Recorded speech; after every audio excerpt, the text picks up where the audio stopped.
For 4 years, my children acted like I no longer existed. Then my son came back demanding $400,000 for his failed business. And when I refused, his wife warned me.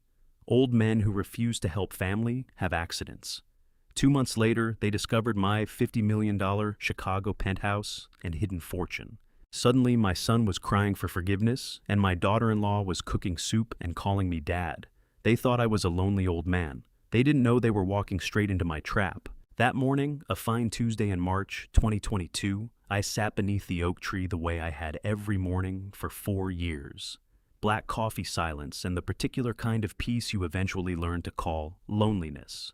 My son's car pulled up to the gate. I hadn't seen him come anywhere near this place in all that time. I am Vernon Alcott, 74 years old, retired aerospace engineer. 40 years I spent calculating stress loads for satellite infrastructure. And I planted this oak tree with Nadine 47 years ago when we first bought this house in Roswell. The tree grew. Our son grew up. Welcome to his hidden revenge. I'm glad you found your way here today. If stories like this one speak to you, quiet dignity, patience, and the kind of justice that takes time to build, consider staying close. Hit follow or subscribe so you don't miss what comes next. Before we go any further, is this your first time here, or have you been walking with me through these stories for a while? Let me know. Below, I genuinely like to know. A note before we begin: some details in this story have been shaped for narrative purposes, and any resemblance to specific real people or events is coincidental. It's the truth underneath that matters. Nadine died. The tree stayed. The coffee hadn't gone cold yet when Stafford's name lit up my screen, a name that had been absent from my life for 4 years, last seen at Nadine's funeral, where he'd lingered at the back of the church and vanished before anyone sat down to eat. A gray Nissan rolled through the gate I'd left unlatched for the lawn crew. Stafford Alcott climbed out first. 35 years old, my son. Though the man standing in my driveway bore little resemblance to the one who'd once sobbed on my shoulder over a collapsed business venture. His face had gone hard-worn beyond his age. Isolde followed his wife, 32, in a charcoal pantsuit and low heels, an outfit better suited to a quarterly review than a visit to her father-in-law. Her gaze swept the yard the way a property assessor's does, measuring, noting, assigning value. "Dad," Stafford said. "No hello, no how have you been?" Just that single word dropped like a transaction. "You're looking well." Isolde offered the warmth in her smile, going no further than her lips. "The place is larger than I recall." I picked up my coffee cup from the side table. 4 years away will do that to your memory." Stafford's jaw went rigid. "We need to talk." I rose from the chair, my knees registering the Georgia humidity even at this hour in March. "So talk." They didn't wait to be shown in. Stafford pushed through toward the back door, with Isolde's heels tapping a rhythm on the patio behind him. I trailed them into my own home. Neither one sat. Stafford positioned himself at the window, hands buried in his pockets. Isolde took the spot by the door, deliberately. I thought the way someone stands when they want to control the exits. Morning light stretched in long slants across the hardwood floors Nadine had pushed for in 2018, 3 years before the illness claimed her. "The business is gone," Stafford said. "No lead-up, no softening. Freight logistics filed for bankruptcy in February." I held my silence, let it stretch. "Et, $300,000 owed. Creditors won't wait much longer. We're about to forfeit the house." Isolde moved closer. "We need $400,000. Dad, this property alone covers it. You're 74 living here by yourself. What purpose does a house this size serve you now?"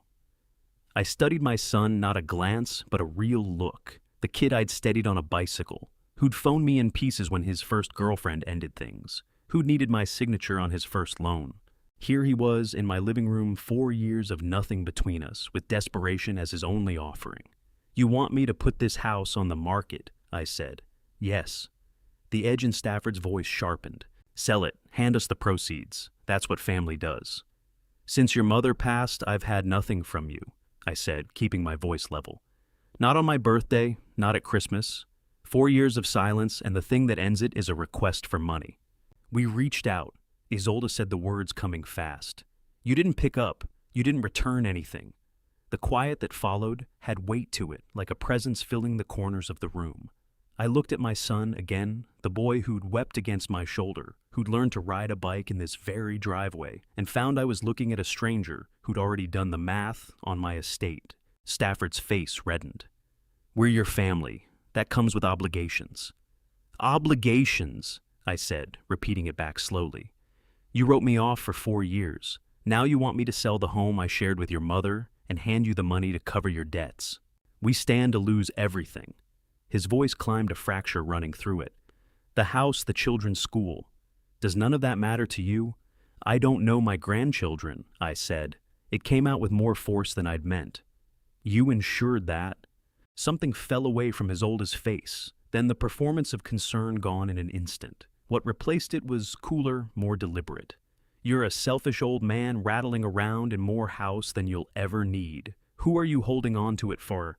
Another decade, maybe less, and none of it will matter to you." I crossed to the window and stood looking at the oak. Nadine and I had set it in the ground the week we moved in a sapling, barely 3 feet tall, that had no business suggesting the thing it would become. Now, it dominated the backyard, the canopy broad enough to pull half the lawn into shade. 47 years of growth, 47 years of roots pressed deep into Georgia earth. I turned to face them. "The house stays, and you won't see a penny from me." Something in the room hardened. Stafford's fists closed. Isolde's eyes went narrow.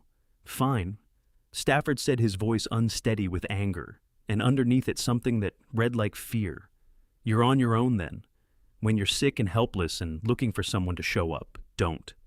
"I haven't dialed your number in 4 years," I said. "That won't be changing." What kind of man comes back to a father he abandoned 74 years old, 4 years of deliberate silence, and looks at him purely as a source of funds? Stafford's keys were already in his hand. Isolde was at the door. She turned, voice dropped low, each word placed with care. "You'll regret this. Old men who won't help family things have a way of catching up with them. Bills go unpaid, memory slips, accidents happen." It stopped just shy of a direct threat, just shy. "Get out of my house," I said. The door hit the frame hard enough to shift the pictures on the wall. Through the glass, I watched Stafford's gray Nissan back too fast down the drive, gravel spraying from the tires. The engine note swelled, then fell away. Then nothing. I stood alone in the living room, the sound of that car fading into the Georgia morning. No tremor in my hands, no flutter in my chest. I had 40 years of calculating structural tolerances behind me. I knew how to read a load and predict where it would fail. They weren't finished. Stafford's eyes had been too raw, Isolde's too calculated. People like that don't absorb a single refusal and walk away. They'd return. The only open variable was the form it would take. 6 hours after that car left the driveway, an envelope appeared. Heavy stock. Alaska postmark and Anchorage return address I'd never seen, and a name I hadn't heard anyone say out loud in 4 decades. Harlan Alcott. I sat at my desk that evening with the sealed envelope in my hands, my thumb tracing the address. Harlan Alcott, my great-uncle, my grandfather's older brother, the one who'd gone north to Alaska in 1959, following some family rupture. No one ever fully explained to a boy with too many questions. He never returned, never sent word. Over time, he stopped being a person we mentioned and became simply a gap in the family record. The envelope was heavy official law firm letterhead, embossed in gold. I left it sealed, set it on the desk, and found myself staring at it, as though it owed me an explanation. My phone rang. Vernon Alcott. The voice was unhurried, measured. Sutton Creed. My attorney of 20 years, the man who had navigated Nadine's estate after she died, and who could have recited my pension to the dollar. He was 62, worked with surgical precision, and never called past 6 in the evening unless the matter demanded it. "I know this morning with Stafford was hard, but I need to speak to you about Harlan. Everything is finalized. Harlan Alcott." I glanced at the envelope. My father's uncle, someone I hadn't turned a thought to since boyhood. "Finalized how? What is this?" "He passed 3 months ago," Sutton said. "December 2021, 98 years old up in Anchorage. Vernon, you're the sole heir. The estate is substantial. There's Chicago property involved. I opened the process 6 weeks ago. It's all in order."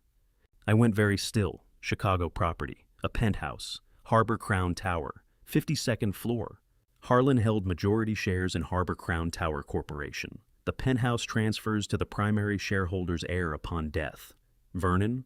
The valuation comes in at approximately $50 million. The study didn't go silent. I could still hear the oak branches dragging at the window glass, the low hum of the air conditioning, my own measured breathing. But the room changed quality the way a space does when something enormous rearranges the furniture of your understanding, and you're left standing in the same place trying to reconcile the room you remember with the one you're standing in. $50 million, I said. Dollars. Yes. Sutton, I'm a retired engineer on a fixed pension. This morning, my son tried to muscle me into selling this house for $400,000. How does this exist? Harlan left for Alaska in 1959, chasing gold, Sutton said. Apparently he found it. Then he spent 60 years making the right moves with what he had, and at the end, he left everything to you, the grandson of his estranged brother. I've had people working the Alaska probate court since January. It cleared last week. The penthouse is sitting empty. You could be there immediately. I looked around the room. Nadine's reading chair in the corner, the shelf we'd built side by side in 1984. The window framing the oak tree, once a 3-foot stick in the ground, now a thing you could measure your whole life against. Immediately, I said the word sitting differently than it usually did. That night, the decision made itself. Staying here with the knowledge that Stafford would come back more pressure next time, or something worse, wasn't something I was willing to do. That morning, he'd seen an obstacle. Given enough time, he'd start seeing a target. I rang Sutton at 11. Get me on a flight to Illinois tomorrow. A pause. You're certain? I'm certain. I traveled light. 4 bags. Nadine's photographs, our wedding, her last birthday, the trip to Glacier National Park, where she'd laughed until tears ran down her face. The family albums, my old engineering textbooks margins dense with 40 years of handwritten notes, and the Alaska envelope still sealed, still carrying whatever Harlan had wanted me to know from the other side. I stood in the bedroom Nadine and I had shared for 47 years and studied the pale rectangle on the wall where our wedding photo had hung until 10 minutes ago. Taking it down wasn't abandonment, it was survival. Nadine, I said to the empty room, if you can hear me, I'm leaving the oak tree. I'm leaving the house, but I'm not running. I'm choosing. The house made its usual sounds around me. The refrigerator cycling on, floorboards settling. 47 years of sounds, I knew the way. I knew my own breathing. I locked the front door at dawn and kept my eyes forward. 3 days later, I walked into the Harbor Crown Tower lobby. Glass and steel, Chicago wealth drawn up into vertical form, every surface polished until it could hold a reflection. Sutton was waiting at the entrance charcoal suit, as crisp as his handshake. Welcome home, he said. We took the elevator to the 52nd floor, brushed bronze panels recessed, lighting the specific hush that only money can purchase. The doors parted directly into the penthouse, no hallway, no anteroom, straight into a space large enough that my mind took 3 full seconds to accept its dimensions as real. Floor-to-ceiling glass wrapped 2 sides of the room. Chicago spread out below, like something alive. The afternoon sun laid gold and shadow across the skyline in shifting bands. Travertine floors caught the light. The ceiling soared 14 feet high. My entire Georgia house could have fit inside that living room with room to spare.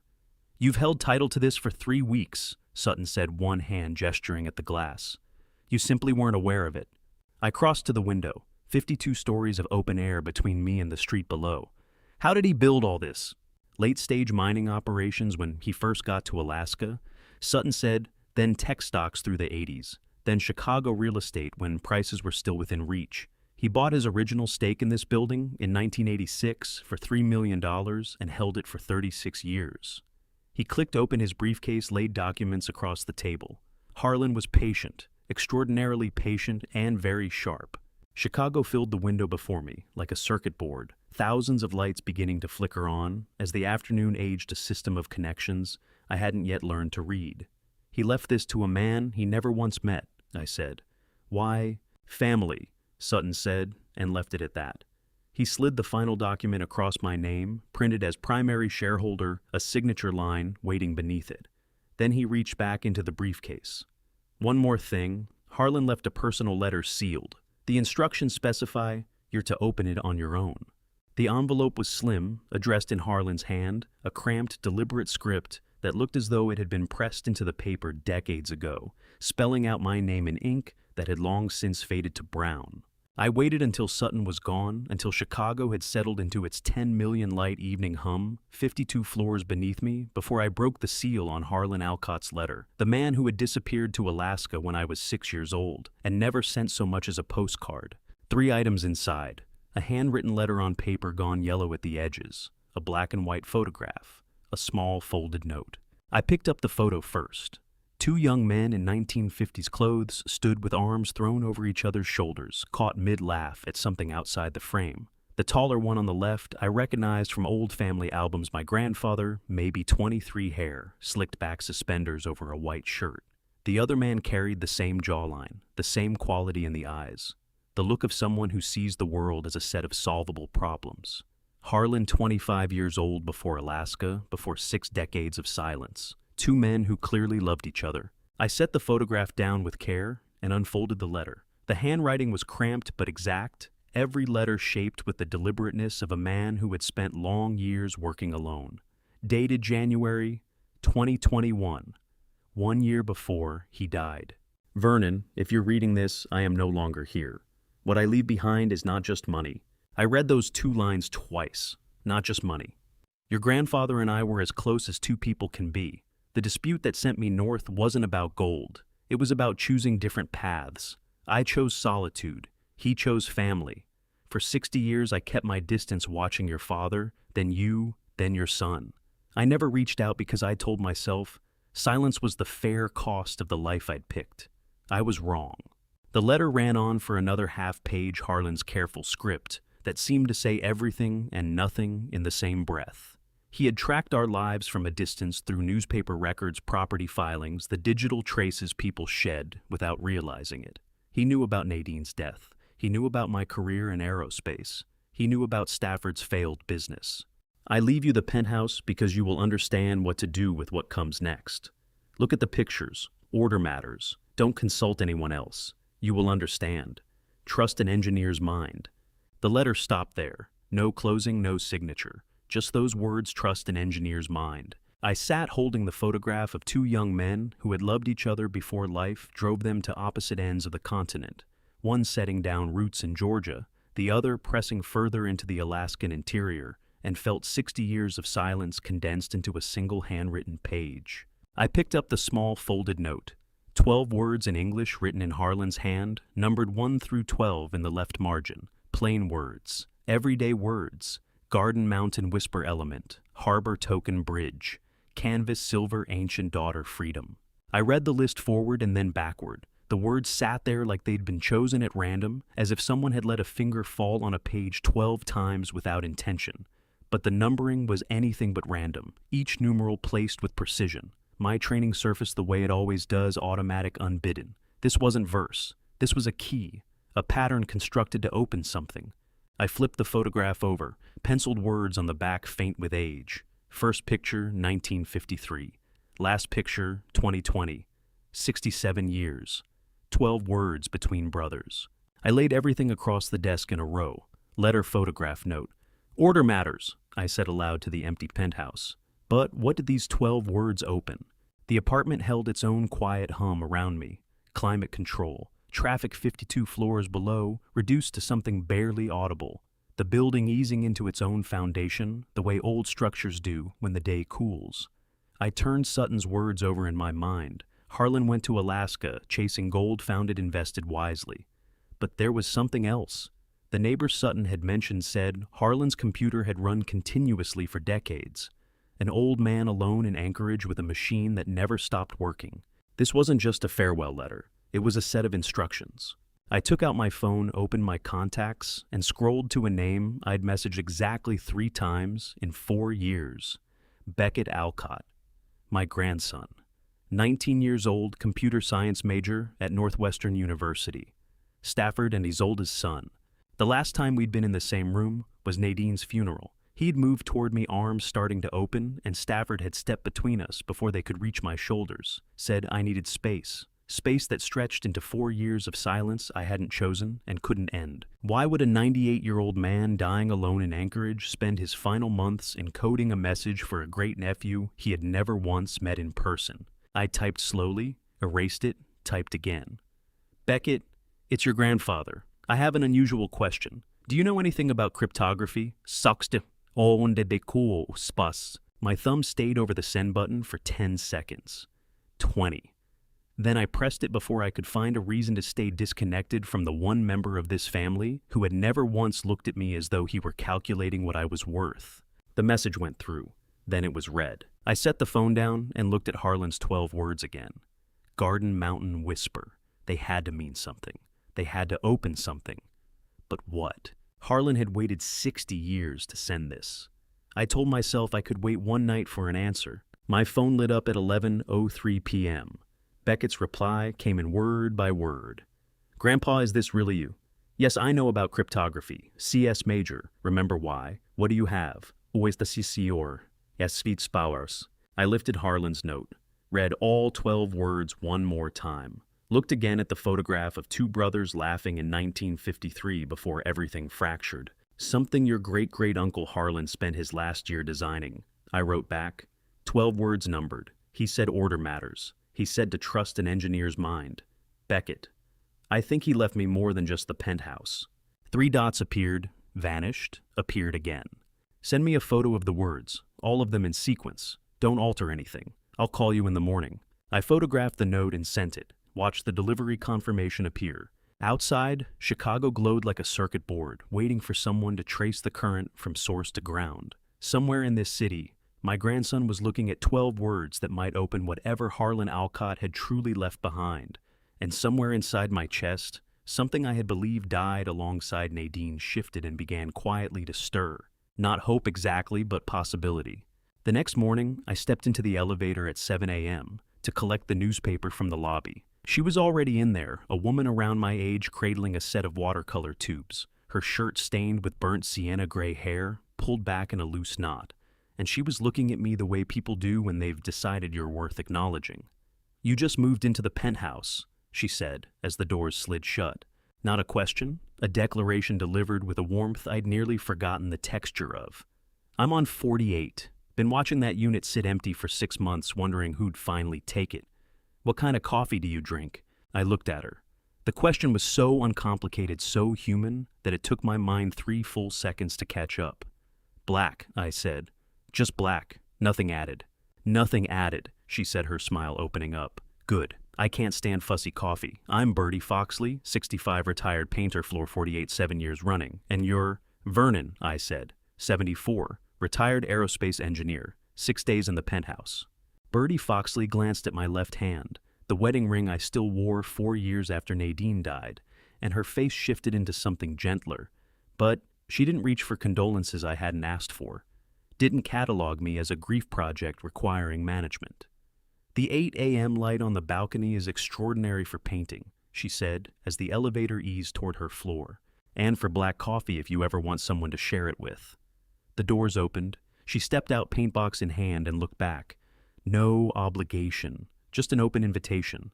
Most mornings I'm out there. You'll know where to find me. The doors closed.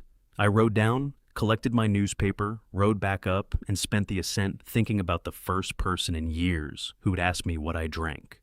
Not about my health, my loneliness, my dead wife, just coffee. The next morning at 8 a.m., I took the elevator to the 48th floor. 3 weeks settled into that rhythm.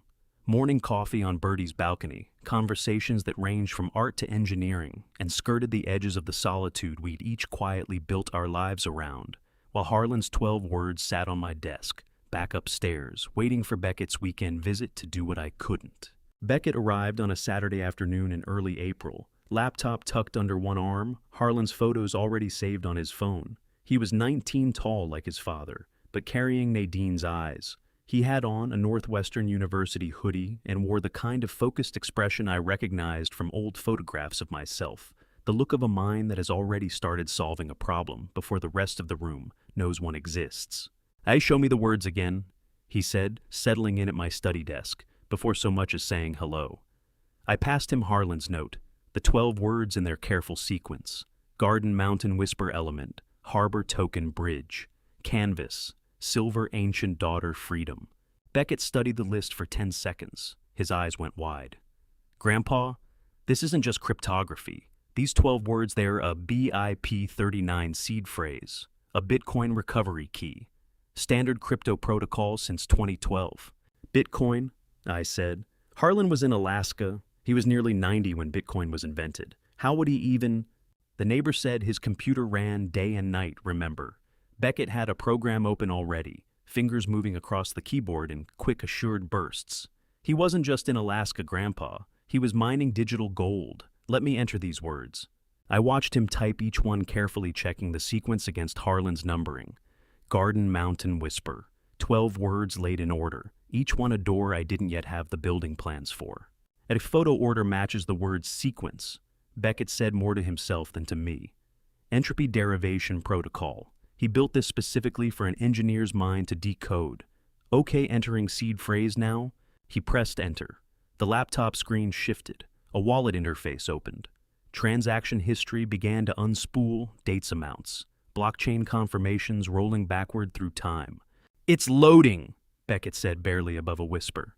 Grandpa, it's actually loading. This is a real wallet. The scrolling stopped. A number filled the top of the screen in bold white text against a dark background. Balance $15.3 million. The study went completely still. Air conditioning, traffic 52 floors down. The sound of my own pulse. $15 million, Beckett said, his voice barely holding together. Grandpa Harlan left you $15 million in Bitcoin. I leaned toward the screen. The transaction history reached back through years. 2022, 2021, 2020, 2019, further and further. Small purchases when Bitcoin was trading at $100, $500, $1,000. Harlan had been building the position slowly, steadily over a decade. He wasn't a gold prospector who'd failed and faded out alone up north. He was a different kind of miner altogether, one who grasped that the real gold rush of the 21st century wouldn't play out in Alaskan streams, but in blockchain ledgers reachable from a cabin with a computer and a connection. He went to Alaska in 1959 looking for gold, I said quietly. Spent 60 years up there, and he found it just not the kind anyone would have predicted. Beckett scrolled back to the earliest entry. First purchase, November 2012. Bitcoin price $97. He was 89 years old. He looked up. Grandpa, he bought Bitcoin at 89 and held it for 10 years. And I picked up my phone and called Sutton. Sutton, I need cryptocurrency declared to the IRS right away. Legal, documented everything by the book. Harlan left me a Bitcoin wallet. A pause. A what? You heard me. $15 million in Bitcoin. I need it declared today this afternoon. Sutton went quiet for 5 seconds. I'm calling my crypto compliance attorney. Don't touch anything until I get back to you. He hung up. I set the phone down and looked at Beckett, then at the screen still displaying those 7 digits. Beckett closed the laptop slowly. His eyes were very wide. Grandpa, the penthouse is $50 million. This Bitcoin is $15 million. With the $3 million cash inheritance Sutton mentioned, he paused, running the arithmetic. You're sitting on about $68 million. I settled back in the chair. I thought of Stafford standing in my Georgia living room just 1 month ago, demanding $400,000, calling me selfish for refusing to sell the house. Stafford had no idea what I'd come into, no idea what Harlan had put in motion, no idea that while he was making threats, I was positioned atop a fortune 68 times the size of what he'd asked for. My phone rang. Sutton. Vernon. Sutton said, his voice stripped down and controlled. We have a situation. Your name just appeared in Harbor Crown Tower Corporation's quarterly SEC filing. New majority shareholder disclosure is legally required. It went live 2 hours ago. Anyone can search it. Anyone can find it, he continued. Your name, the shares, the valuation, all of it sitting in a publicly searchable federal filing. I'm sorry, Vernon. Securities law requires disclosure at your ownership threshold. There's no way around it. I was in my study at 6 a.m. on a Tuesday in late April, watching the sun ease up over Chicago. Phone pressed to my ear, running probability calculations, the way I'd once run stress loads. How long before Stafford searches my name? I asked. Days, possibly weeks. If he's as desperate as what you described in Georgia, he'll eventually run your name through a search engine. Vernon Alcott Harbor Crown Tower will pull up the filing immediately. It's a matter of when, not whether. I looked at Harlan's photograph on my desk. The man who'd spent 6 decades in Alaska waiting for the moment to reveal what he'd built, who understood that concealment was never the point, only the timing of disclosure. Sutton, I said slowly. If Stafford's going to find it regardless, at least I know he's coming now. That puts me in control of when and how we meet instead of being caught off guard. 5 seconds of quiet on the line. You're thinking like an engineer again. I never stopped. I sat with that for 3 weeks, morning coffee with Bertie on her balcony, watching Chicago come awake story by story below, knowing that somewhere out there, Stafford was entering my name into a search bar and watching his lottery ticket materialize on the screen. The elevator opened on a Tuesday afternoon in May. I'd come back from Bertie's still turning over, the way she'd laughed at my accounts of calculating satellite re-entry trajectories. The lobby's travertine floors caught the afternoon light streaming through the tall windows. Stafford and Isolde were standing 10 feet from the elevator doors. Stafford saw me first. His face collapsed. He dropped to his knees, both of them, hitting the travertine hard enough that I heard it land, and started to weep. "Dad," he said, his voice fractured. "Dad, please! We were wrong, so wrong. Please forgive us." Isolde stood behind him, expression arranged into what was intended to look like contrition. Her eyes were reddened but dry. Her hands clasped in front of her like someone who had rehearsed the posture. I stopped, stood without moving. Stafford struck his own face once, twice, open-palmed, hard enough to raise color. "I haven't slept since Georgia," he said, moving forward on his knees. "Every night I see your face when I demanded that money, when I called you selfish, when I—" His voice fractured again. "We found out about the penthouse, about what you inherited, and we are so ashamed, Dad. So ashamed that we came to you asking for $400,000 when you had all of this. We didn't know. We thought you were being cruel." Isolde stepped forward, her voice softened to something meant to sound wounded. "We were drowning, and you had this. But we understand now. You just inherited it. You hadn't even had time to process it, and we came at you like vultures." I looked at my son on his knees on that travertine floor, tears running down his face, and read the performance for precisely what it was. The timing was too neat, the emotion too practiced, the words selected with too much care. Stafford wasn't weeping from guilt. He was weeping because he'd found the SEC filing and mapped his next play. "We don't want your money," Isolde said, taking one step closer. "We want to make amends, to look after you. You shouldn't be here alone in a place this size. You're 74, Dad." "We came to apologize," Stafford added, still on his knees, "and to ask, can we stay a few days? Cook clean, be family again. Let us show you we've changed."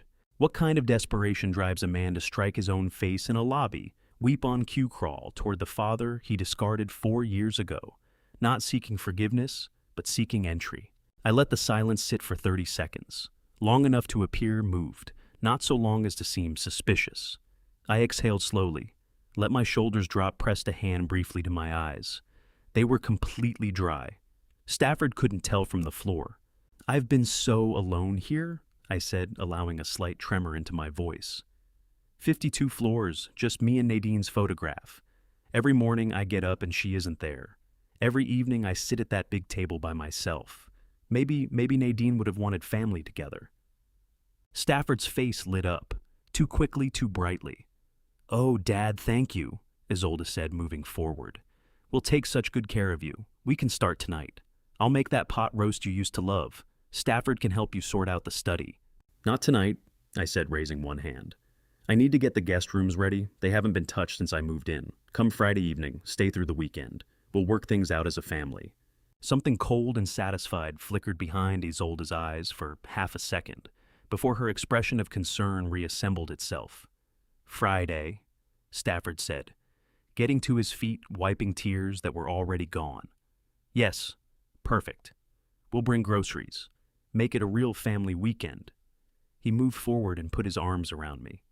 I held him back, feeling his fingers twitch slightly against my shoulders, already probing, already measuring the space, already thinking about what he'd look for once he was inside. "Thank you, Dad," he said close to my ear. "You won't regret this." The elevator doors slid shut between us. Through the narrowing gap, I caught Stafford turning to Isolde with a smile, the real one, the one he assumed I could no longer see.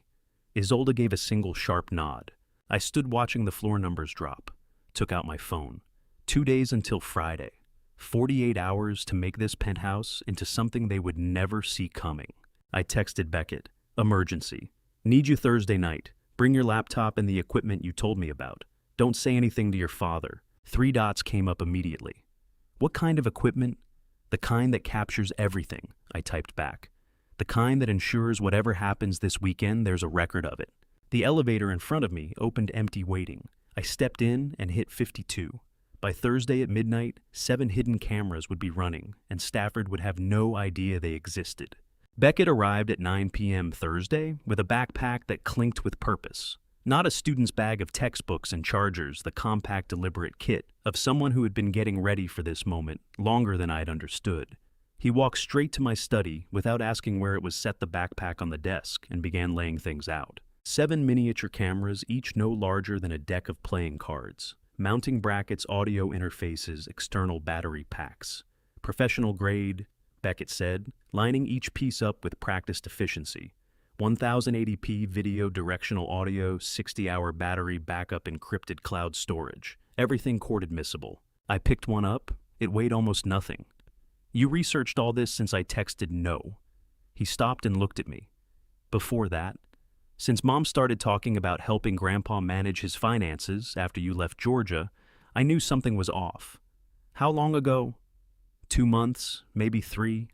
I looked into Illinois surveillance law, evidence admissibility, chain of custody requirements. Everything we'd need if you decided to push back. I set the camera down carefully. You were waiting for me to ask. I was hoping you would. Beckett opened his laptop and pulled up a floor plan application. Illinois law is clear. Cameras are legal in common areas where there's no reasonable expectation of privacy: living room, study, kitchen, dining room, hallways. Off limits for bedrooms and bathrooms. We stay inside the legal line. I took out a sheet of paper and sketched the penthouse from memory. 40 years in engineering makes floor plans instinctive. I marked 7 positions with X's, sight lines, coverage zones, blind spots closed off. Here, I said, sliding it across to Beckett. Living room needs 2 units for full coverage. 1 in the study aimed at the desk. Kitchen camera above the refrigerator. The dining room chandelier has a smoke detector bracket that's camera 5. 2 hallway positions for movement. Beckett studied the sketch and gave a slow nod. You're thinking like an engineer. I never stopped. I watched him mount the cameras with the same precise, unhurried focus I remembered from years ago when I'd sat across a workbench from him, teaching him how to build model bridges. Now, my 19-year-old grandson was teaching me to build a different kind of structure, one engineered to give way under the weight of the people who were about to walk through it. Beckett, I said while he was calibrating the living room unit, I need to make a call. Keep going. I pulled up a contact I hadn't dialed in 20 years. Lieutenant Callum, Duvain, Chicago, PD. We'd crossed paths on infrastructure work when the city overhauled its emergency response network in the early 2000s. He'd been a sergeant then, the number still connected. Duvain, he answered on the second ring. Cal, it's Vernon Alcott, aerospace engineer. We worked together on the 2002 communication tower project. 3 seconds of quiet. Vernon, that was 2 decades back. What do you need? Something unusual.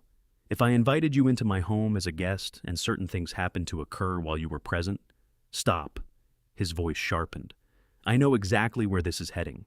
Vernon, I've been with Chicago PD for 25 years. Elder exploitation is my focus now. You invite me in, I'm a guest. What I observe as a guest is fully admissible. Illinois law is unambiguous on the invited guest doctrine. My son is coming Friday, I said quietly. With his wife. They have something in mind. I don't know the particulars yet, but I know it involves my assets and my faculties. I need someone who can testify to what they witness. When do you need me? I'll call, maybe this weekend, maybe the next, when I've seen enough to be certain. I'll be ready, Vernon. A pause. You gather the evidence. I'll handle the legal side. And for what it's worth, I'm sorry your family put you here. I hung up and immediately called Sutton.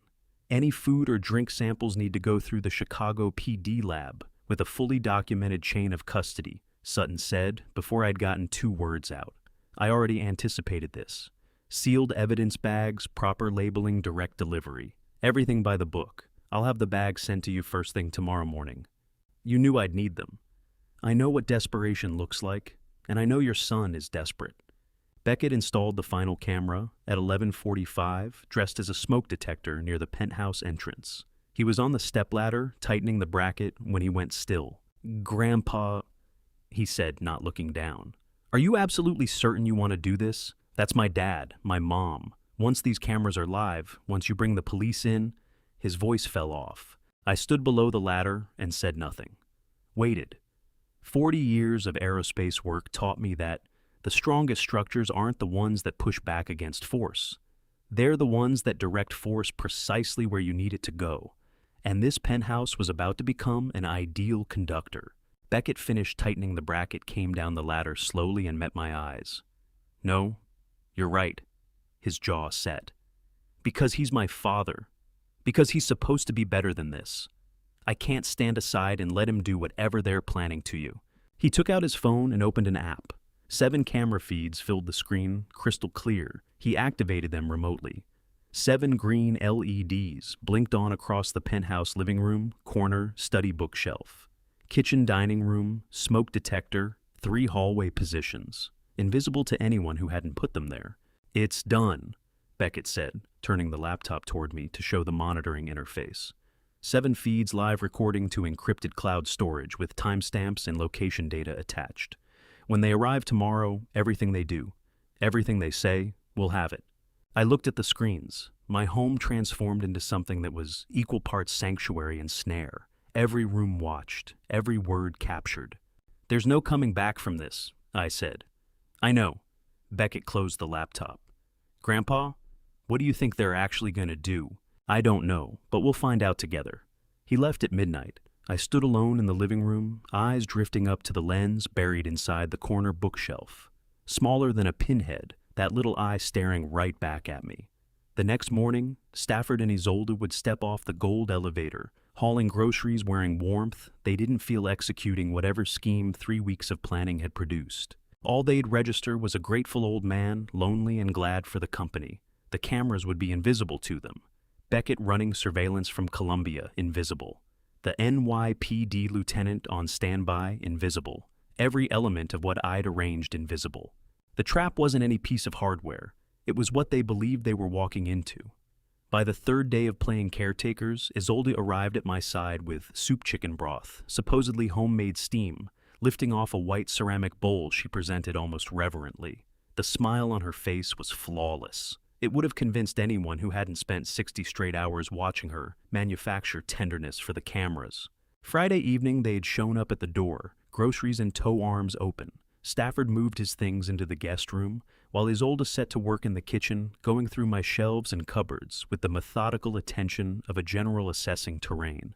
Saturday, she served breakfast, eggs, toast, coffee, and kept her eyes on me the whole time I ate. "You're not eating enough, Dad," she told me, a hand resting on my shoulder. "That changes now. Real meals, the kind Nadine used to make." Sunday morning, she reached toward the row of pill bottles on my bathroom counter. "Let me sort these out properly. It gets easy to mix up doses at your age." I waved her off. "I manage fine. 4 years without a missed dose." Her smile went tight at the corners. "Of course, only trying to help." Stafford spent those same days circling the topic of my finances, offering to sit down with my accounts, observing how overwhelming estate matters must be. I gave him nothing but vague smiles and changed the subject, and let the bookshelf camera capture him, rifling through my study during the naps I faked each afternoon. It caught everything, him snapping photos of documents, easing drawers open, hunting for the Bitcoin seed phrase that was already locked in a bank vault where he'd never reach it. By Monday, she had sealed her grip on every meal. Nothing passed my lips that didn't come from Isolde's hands. Not a glass of water, not a cup of anything. 3 days of establishing the rhythm before she got down to the actual work. Chicken soup today," she announced at Monday's lunch, setting the bowl at my place at the table as though it were something sacred. "My grandmother's own recipe. Eat while it's warm, Dad. This will do you good." She placed it in front of me, stayed put, drew a chair alongside, angling herself, so my face stayed in her line of sight. I picked up the spoon, raised the bowl slightly as though catching the scent. The smell was right chicken and teased the gentle sweetness of carrots underneath, nothing out of place. But the color stopped me cold. Too transparent. Genuine homemade broth carries a slight cloudiness from collagen and rendered fat the product of hours on a stovetop. What sat in that bowl was close to clear, almost clinical, the kind of transparency you see when something water-soluble has been dissolved into finished broth. I thought of what Sutton had told me the evening before. I let them through the door, his words measured and deliberate.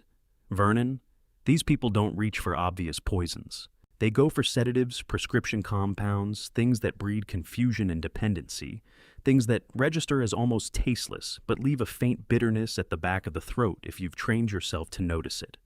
I had trained myself. I held my expression steady, old, guileless, thankful.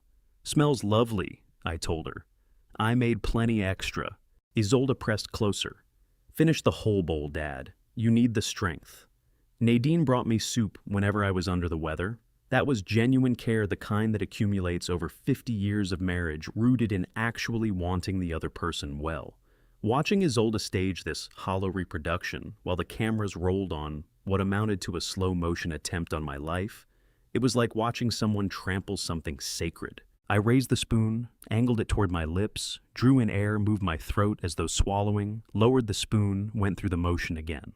I'm staying right here until you finish, Isolde said. Can't have you leaving any of that. Stafford, she called, abruptly swinging her head toward the hall. Come out here a moment. He filled the doorway. What? My phone, did you touch it? I've lost it. It's on the kitchen counter, same place you set it down. Isolde pushed back her chair and moved toward the kitchen. I could have sworn it was in. Her back turned. I moved. The bowl came up, contents went into the large ceramic pot on the windowsill, the one with the oak seedling Nadine had put in the soil 3 months before the cancer took her. The ground swallowed it without a trace. I fished the Ziploc from my jacket, spooned in a portion of soup, pressed it sealed, tucked it away. Isolde's footsteps came back. I set the emptied bowl down, touched the napkin to my mouth, softened my eyes to something unfocused. Dad, you finished it. Something crossed Isolde's face that resembled happiness if you didn't understand what was behind it. I'm so proud of you. Rest now. You're going to feel so much better very soon. I promise. Already feel... I let the words go soft and smeared. Relaxed. Good. That's very good. Her hand pressed mine. Let's get you settled in your chair. You need to lie down. What does it take, what sequence of rationalizations inside a human mind to arrive at the conclusion that the answer to debt is lacing a man's soup and smiling while you wait for it to work? I let her steer me to the living room, lowered myself into my reading chair with deliberate slowness, let my eyes close and kept my breathing deep and even, like a man dropping unexpectedly into sleep. From behind half-shut lids, I tracked Isolde as she stood watching me for 30 seconds. She brought out her phone, tapped something, tucked it away with a small smile. Then she disappeared into the kitchen, cabinet doors, the refrigerator. Tomorrow's menu was already taking shape in her head. After they had both gone to the guest room that night at 10 p.m., Beckett came in through the service entrance at 11 o'clock. He had an NYPD evidence bag Sutton had flagged earlier that morning, sealed labeled chain of custody forms clipped to it. Lab processing runs 60 hours, Beckett murmured, working the soup sample methodically, photographing it from every angle before transferring it to the bag. He completed the paperwork with the same precision date, time, his name, as collector, substance description. Location of collection, each page documented. 3 more days with them in here, believing it landed. I watched my grandson build the case that would put his own father behind bars. No tremor in his hands. His jaw didn't move. You holding up? I asked. No. He sealed the bag and marked it evidence item number 3. That said, what are items 1 and 2? Coffee grounds Saturday morning. She dosed those too, and the pill bottles she was after the fingerprints when she tried to reorganize them. Sutton's dropping the samples at the lab first thing tomorrow. All of it documented. Every link in the chain intact. He stood there, bag in hand. Tomorrow morning you perform like it worked. Understood. Confused, forgetful, unsteady. She'll keep administering doses until she's convinced you're too far gone to resist signing whatever they've drawn up. How much time before Lieutenant Devane has what he needs? Sutton says 5 documented incidents minimum. 5 separate doses, 5 samples, 5 recordings, capturing her in the act. That's what separates premeditated elder exploitation from a one-off charge. 5 doses, 5 performances. 5 days of allowing Isolde to believe she was quietly dismantling my mind. Beckett slipped back out the service entrance at midnight. I remained in the living room, looking at the pot on the windowsill.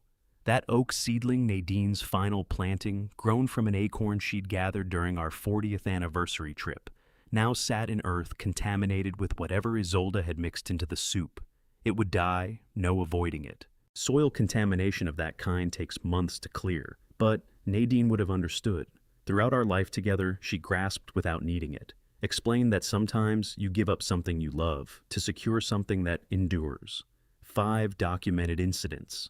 That figure sat lodged in my thinking like a countdown as I went on performing disorientation through the next 2 days.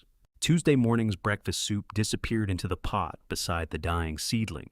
Wednesday's lunch casserole was bagged and sealed, while Isolde stepped away to take phone calls. Every act of pretense moved me one increment closer to the number Lieutenant Devane required. Wednesday afternoon. Bertie appeared at my penthouse door, carrying a look I had never once seen on her in our month of early coffees together. Nothing of the gentle curiosity she brought to her painting, none of the comfortable ease between us. Instead, something guarded, watchful, carrying an edge close to anger. "I need you to see something," she said, not waiting for an invitation inside. "Is there somewhere we can talk that your daughter-in-law won't be able to hear?" I checked the hallway toward the guest room where Isolde was supposed to be resting. Then I brought Bertie to my study and pulled the door shut behind us. Yesterday morning, Bertie said, her voice drawn tight, "I was up on the 48th floor working on a prospective study of the building exterior. Your daughter-in-law came and found me. Isolde, all warmth and friendliness. She introduced herself, devoted daughter-in-law here to care for you. Then she started asking questions. How long I'd known you, how regularly we spent time together, whether I'd picked up on anything worrying and how you'd been acting." Bertie's hands had a faint tremor. That was new. I had never seen her hands unsteady before. The whole exchange had the feel of an interrogation done up to look like small talk, she said. She kept coming back to your age, your mental decline, your fragility, as if she were probing to see whether I'd go along with it. "And did you?" "No." Bertie's voice took on an edge. "You're more alert than most people decades younger. Every exchange we've had about art, about engineering, about the way light reshapes Chicago's geometry across the hours of the day, you've been completely present, completely clear. So, when she suggested I might be taking advantage of a vulnerable old man, I recognized the lie immediately. The question was what it was covering. I lowered myself into my desk chair. What else did she tell you?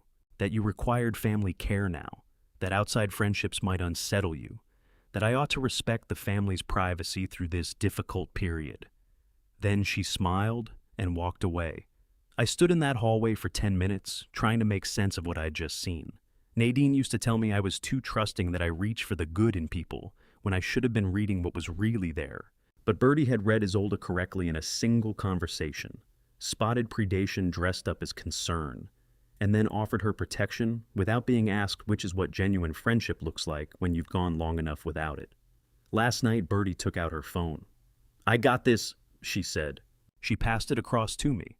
A text from a number with no name attached. Timestamp 11:47 p.m. "Miss Foxley, I'm willing to compensate you $50,000 for respecting family privacy during this difficult time.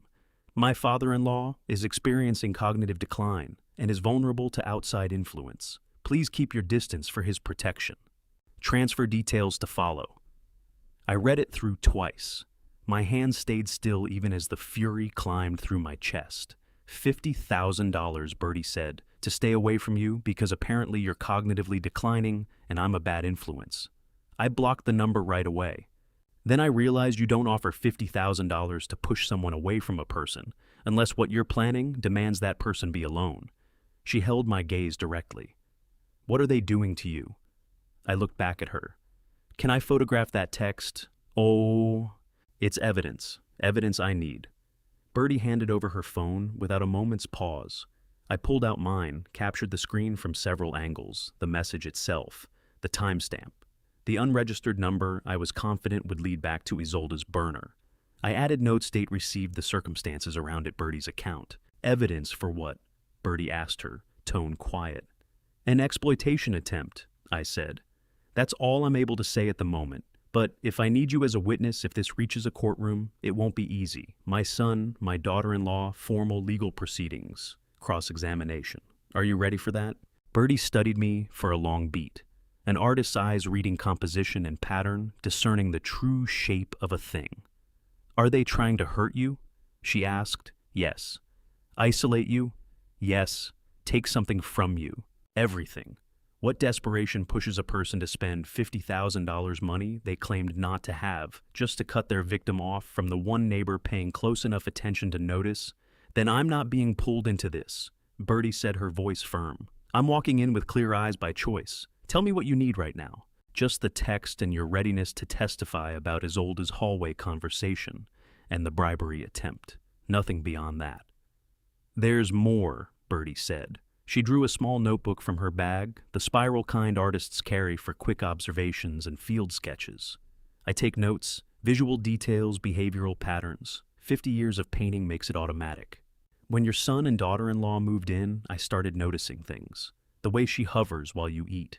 The way he goes through rooms whenever he thinks no one can see him.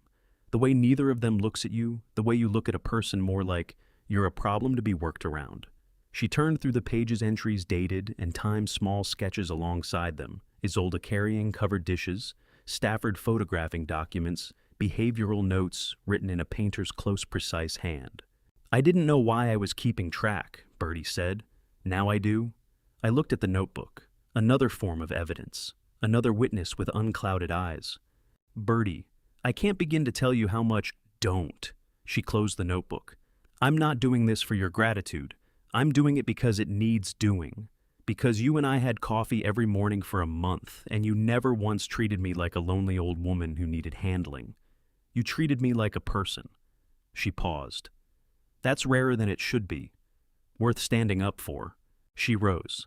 When you need me to testify, call. In the meantime, I'll keep recording what I observe from what Isolde believes is a safe distance. After Bertie left, I transferred the bribery text photographs into the encrypted folder. Beckett maintained the evidence file that thickened every day, photographed the notebook pages Bertie had allowed me to copy, filed everything with timestamps and context entries. Then Isolde knocked and came in without waiting for an answer, another bowl of soup in her hands. Dad, you missed your afternoon nutrition, she said, the smile bright and poisonous. Let me take care of you. You need to keep your strength up. I looked at the bowl. 60 hours until the lab results came back on Monday's sample. 60 hours of soup I would never actually swallow, of performing confusion, while the cameras captured every manufactured gesture, every calculated show of concern, every dose of whatever she was using to try to hollow me out. Thank you, sweetheart, I said, my voice deliberately thin. You're so good to me. Her smile stretched wider, and somewhere else in this penthouse, Stafford was hunting for something specific. The cameras would tell me exactly what. Monday evening. Day 8.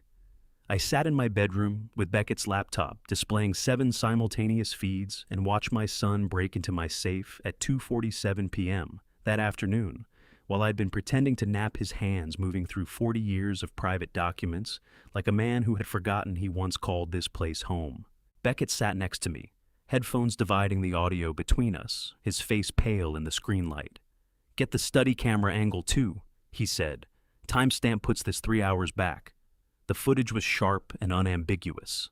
Stafford walked into the study, checked the hallway, left then right, confirming I was still in the bedroom, then crossed to the wall, safe behind Nadine's landscape. Painting lifted it away from the wall with care and propped it against the desk. He knew the combination. Of course he did. His birth year, the code I'd used since he was 6 years old, the number he'd had memorized doing his homework at that very desk. The safe came open. Stafford lifted out documents one at a time. Property deeds, Harlan's inheritance papers. Bitcoin wallet notes, the copies I had deliberately left in plain sight, knowing someone would look. His hands worked steadily, checking each sheet setting, aside anything related to finances. Isolde came in at 2:51 p.m. and pulled out her phone. The Bitcoin papers, she said on camera, her voice as clear as if she were standing in the room with us now. Photograph everything. Account numbers, seed phrase, any copies, anything with figures. This feels wrong, Stafford said barely above a whisper. He's my father. These are his private, Your father has $68 million and you are carrying $300,000 in debt. Isolde's voice cut straight through his hesitation. Keep photographing? I sat there and watched my 35-year-old son sift through papers I'd kept in that safe since before he was born. Birth certificates, Nadine's death certificate, our marriage license, 4 decades of engineering work. He looked at every page like it had no value unless it held an account number or a dollar sign. 15 minutes of methodical theft, all of it captured in 1080p. They know about the Bitcoin, Beckett murmured. They know the exact figure, $68 million. They've run the numbers on everything. Not everything, I said. They don't know we're watching. Beckett skipped forward to Wednesday night. Day 10. Timestamp 11:03 p.m. I had slipped out onto the balcony for air, positioning myself in the shadow of the doorframe, assuming they were absorbed in their own conversation. They hadn't noticed me. The balcony camera's night vision was engaged, and my phone was already running a voice memo from my shirt pocket recording the entire exchange. Illinois law was plain: one party to a conversation could record it legally. I was that party. Stafford and Isolde stood at the railing, 52 floors above Chicago, convinced I was too sedated to leave the bedroom.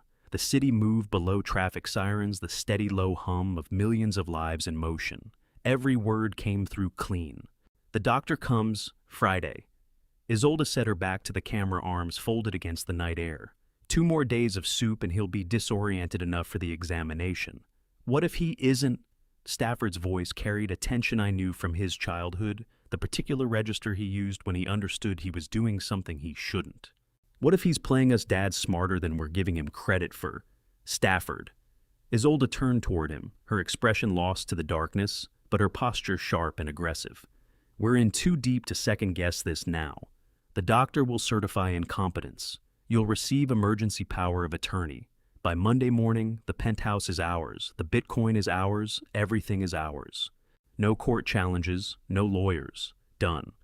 And if Dad pushes back, he's 74 years old, declared mentally incompetent by a licensed physician, with documented cognitive decline on record. Who is anyone going to believe him or medical testimony bestärkt? Silence settled over the recording. Wind brushed the microphone, produced a moment of static, then fell away. The old man is almost ready, Isolde said at last. He forgot his own phone number yesterday. Couldn't place what year it was. The soup is working. Friday morning, 10 o'clock, the doctor examines him. By 10:30, we have the certification. By noon, you file for emergency guardianship. Everything legal, everything documented, 40 years designing satellite infrastructure taught me that every system has a tolerance threshold, the precise point where the stress load exceeds what the structure was built to bear, and catastrophic failure becomes inevitable. Isolde had just confirmed they'd blown past theirs by exactly 2 days. Beckett closed the playback. The bedroom fell dark except for the residual glow of the laptop screen. 1 a.m., Wednesday night, sliding into Thursday morning. 7 pieces, Beckett said, opening the encrypted folder. Camera installations with timestamps. Soup samples NYPD Lab is working through those now. Birdie's bribery text with Isolde's number. The safe theft footage, asset document photographs, and this. He highlighted the balcony audio file. Conspiracy to commit fraud spoken out loud, crystal clear. Friday morning, I said. When that fraudulent doctor shows up and they believe I've been sedated into incompetence, that's when Cal walks in. Beckett turned to look at me across the darkness. Grandpa, once this is set in motion, once you call the police while they're here, there's no walking it back. You understand that you'll be testifying against your own son. I understand. Do you really? His voice slipped slightly. That's my dad, your son, and we're about to. He broke into my safe and photographed everything I own, I said, keeping my voice even. His wife has been poisoning my food for 8 days. They brought in a fraudulent doctor to have me declared mentally incompetent so they can take $68 million. Beckett, that's not my son anymore. That's a criminal who happens to share my DNA. Quiet settled between us. 36 hours, Beckett murmured at last. I picked up my phone and texted Lieutenant Duvain at 1:30 a.m., Friday 10 a.m. Fraudulent doctor being brought to my penthouse to certify me incompetent. Inviting you and your team as my guests. Have arrest warrants ready. The reply came back in 30 seconds. Warrant signed. Elder exploitation conspiracy to commit fraud, criminal endangerment. We'll be there at 10 o'clock, not 10:01. Be ready, Vernon. You made the right call. I set the phone down and looked at Beckett across the laptop's glow. Friday morning, I said. I wake up, take the soup act, confused when the doctor arrives. You're monitoring from your dorm. Cal and his team come through at exactly 10 a.m. Invited guests perfectly legal. The doctor conducts his examination. Stafford produces the power of attorney papers. And then Cal announces they're all under arrest. And Mom and Dad find out the difference. Beckett said, between a confused old man and an aerospace engineer who spent 2 weeks building a perfect trap. I closed the laptop. The bedroom went fully dark. 36 hours until the penthouse became a courtroom. 36 hours until my son learned that the father he'd tried to erase had been observing every movement, capturing every word, assembling a case that would put him behind bars.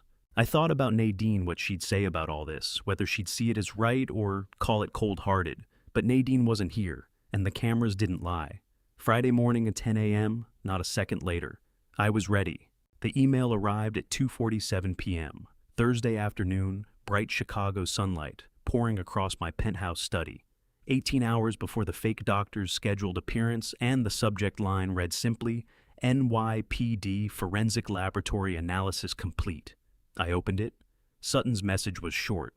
Vernon, the lab results are definitive. Lorazepam at 4 times therapeutic dose. This isn't sedation. This is incapacitation. Criminal intent is clear. Full report attached. Call me. I downloaded the PDF. 8 pages. Official NYPD Forensic Laboratory letterhead. A case number. Chain of custody documentation showing Beckett's delivery of 3 sealed soup samples across 3 separate dates. Signatures from the receiving technician, the analyzing chemist, the supervising director. Page 4 held the findings. Sample analysis. All 3 samples positive for lorazepam benzodiazepine sedative. Concentration 8.0 milligrams per serving. Standard therapeutic dose for anxiety treatment 2.0 milligrams. These samples contained 4 times the therapeutic concentration. Page 5 laid out the expected effects. Physiological response in an elderly patient aged 70 or above severe disorientation within 30 to 45 minutes of ingestion. Cognitive impairment, including short-term memory loss. Confusion and difficulty with sequential tasks. Deterioration of motor control, speech slurring, symptoms indistinguishable from dementia or acute cognitive decline. Duration, 6 to 8 hours per dose. I went through it twice. The language was precise, clinical, and damning. Isolde hadn't been trying to make me drowsy or forgetful. She'd been methodically dismantling my ability to think, speak, or protect myself. Those were exactly the symptoms she'd been cataloging to justify calling in a doctor to rubber stamp my incompetence. The report's final paragraph. Conclusion. Concentration and pattern of administration indicate intentional dosing with sedative medication, not consistent with accidental contamination or self-administration error. Sufficient evidence for criminal charges: reckless endangerment, elder abuse, attempted fraud via incapacitation. I sat holding those 8 pages, the technical findings, the chain of custody, the toxicology results, and understood that this was the moment everything crossed a line that couldn't be uncrossed. The moment my son was no longer a man, and over his head who'd made terrible choices, but a criminal who had deliberately drugged his elderly father to render him defenseless. My phone rang. Sutton. "You've seen it," he said.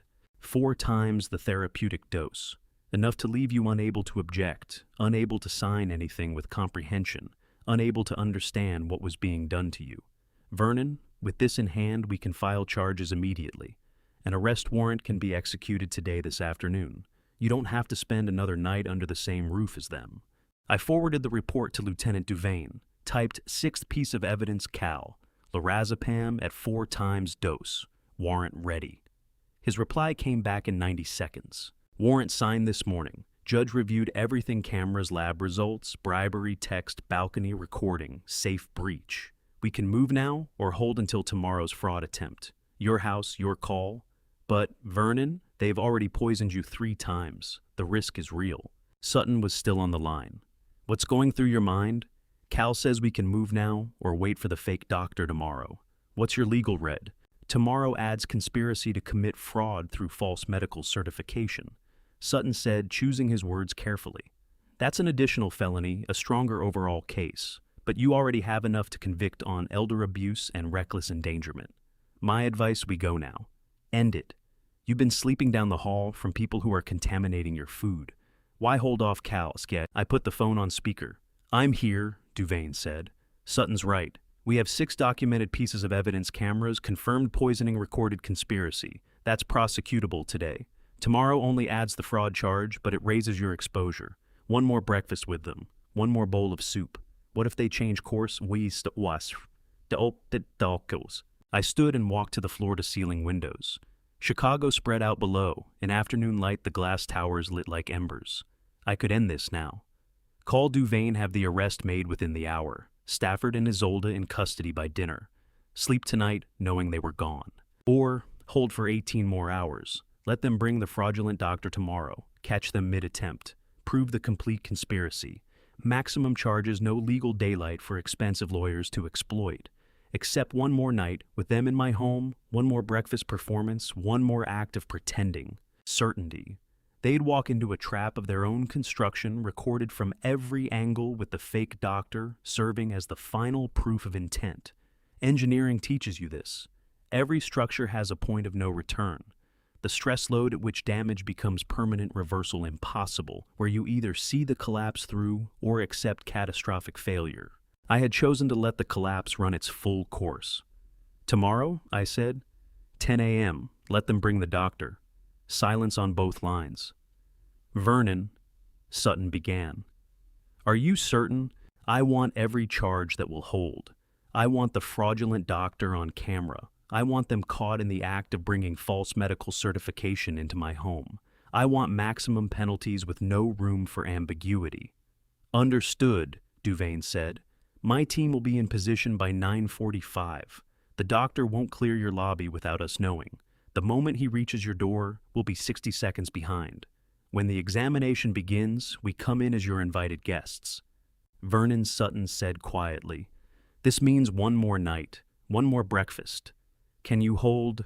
I looked at the lab report still open on my screen. 4 times the therapeutic dose administered deliberately on 3 separate occasions to her own father-in-law. I've managed 12 days, I said. I can hold for 18 more hours. After the calls ended, I stood at the window watching the evening light shift the city's palette. Somewhere below, people were wrapping up their workdays, heading home, making plans for dinner, moving through ordinary lives. And 52 floors above them, I was choosing to spend one more night with my son and his wife, knowing they'd poisoned me 3 times, knowing they planned to wheel in a fake doctor at 10 a.m., knowing I had the authority to end it right now. But come tomorrow morning, they'd wake believing they had won. They'd eat breakfast in my penthouse. They'd bring their doctor on schedule. They'd watch me perform confusion one last time. What they didn't know was that Lieutenant Duvain and 3 officers would arrive at precisely 10 o'clock. Invited guests' cameras still rolling, and every soup bowl, every fabricated symptom, every whispered exchange on that balcony would become evidence they had assembled against themselves. Tonight I'd sleep in my bedroom one last time, with criminals at the end of the hall. Tomorrow, I'd watch my son learn what happens when you confuse an engineer's patience for weakness. 18 hours. I set my phone alarm for 6:30 a.m. My phone buzzed at 4:17 p.m. Thursday, 9 hours after I'd made the decision to wait 15 hours before the trap would spring. And Beckett's text made my hands go unsteady. White lab coat 40s, asking the front desk for Isolde Alcott. I'm recording. I stood at my bedroom window, 52 floors above the lobby. Beckett was watching, gripping my phone like it might go off. The fake doctor already here. Beckett had planted himself in the lobby an hour earlier, laptop open at a table near the visitor's desk, pretending to study while he tracked the elevator banks. We'd mapped this out after reviewing the balcony footage. Isolde's words. The doctor comes Friday meant she'd have to meet him in advance, align the story, most likely pay him. Probably, now certainly. Another text. He's younger than I expected. Maybe 45. Clean white lab coat, stethoscope at his neck, medical bag in hand. Looks legitimate from a distance. Front desk just rang Isolde's room. I moved to my bedroom door and listened. heard Isolda's muffled voice from the guest room, then her door-opening footsteps moving toward the elevator. She's coming down. I texted Beckett, "Get everything." 3 dots blinked on and off. Then, already recording video and audio both, phone tucked behind the laptop screen. How do you hold still when your daughter-in-law is 50 floors below purchasing false testimony that will have you declared mentally incompetent? How do you keep breathing while a stranger in a white coat accepts payment to sign documents designed to take everything you've spent a lifetime building? You don't. You stand at the window watching Chicago's afternoon traffic inch along, receiving real-time updates of your own destruction on a phone you can barely hold. Another text. Elevator opened. She's crossing toward him. Wide smile, hand out for the handshake. I pictured it. Isolde in a carefully selected outfit, warm but professional, the concerned daughter-in-law made visible. The fake doctor with his props, the stethoscope, the bag. 2 people meeting to rehearse a fraud. They're talking, Beckett texted. Can't catch audio yet. Moving closer, acting like I'm getting coffee. 30 seconds of nothing. My heartbeat counted each one. Then got it. She just passed him a thick envelope. Brown manila. He didn't look inside, went straight into the medical bag. My aerospace engineering degree, 30 years, calculating trajectories for satellites, 40 years of professional precision. And none of it meant a thing against one bought signature from a man willing to put on a white coat and certify lies. Audio is crystal clear, Beckett texted. Lobby acoustics are perfect. Picking up every word. Another message followed partial quotes from what he was catching. Isolde, father's condition has deteriorated significantly. Examination tomorrow at 10 a.m. You'll find severe cognitive impairment. Fake doctor, standard geriatric assessment, memory tests, orientation questions, motor skills evaluation. Isolde, already know what diagnosis will be. Discuss with your colleague, paperwork ready for signature. I read those fragments 3 times. Already know what diagnosis will be. Not, I'm worried about what you might find. Not, please give him a fair assessment. She'd handed him the conclusion before the examination had even been scheduled. Premeditated fraud. Conspiracy recorded on camera and audio with a cash payment to anchor it. Taking photos now, Beckett texted. Multiple angles time-stamped. Still talking. Images began arriving in a continuous stream. Isolde and the fake doctor standing in the lobby. The envelope visible in his grip before it disappeared into the bag. Their faces clear identifiable. The visitor's desk in the background timestamp showing on the security monitor behind them. More audio. Beckett sent fake doctor. Tomorrow at 10 I arrive, conduct 30-minute examination, complete the certification forms. Standard medical opinion patient lacks capacity for financial decisions. Isolde, my husband will have power of attorney. Paperwork is ready. Once you sign the competency evaluation, we file immediately. Everything legal, everything proper. Legal, proper. Words they kept reaching for while buying fraudulent medical testimony in a lobby full of witnesses who had no idea they were being documented. I put my phone down and stared at the images Beckett had sent. Isolde passing cash to a stranger who would show up tomorrow, examine me, and lie about my cognitive state. Who would sign the papers declaring me unfit to manage my own affairs? Who would hand Stafford the legal foundation he needed to take control of everything? For $68 million, you can find someone willing to pull on a white coat and strip a man of his legal autonomy.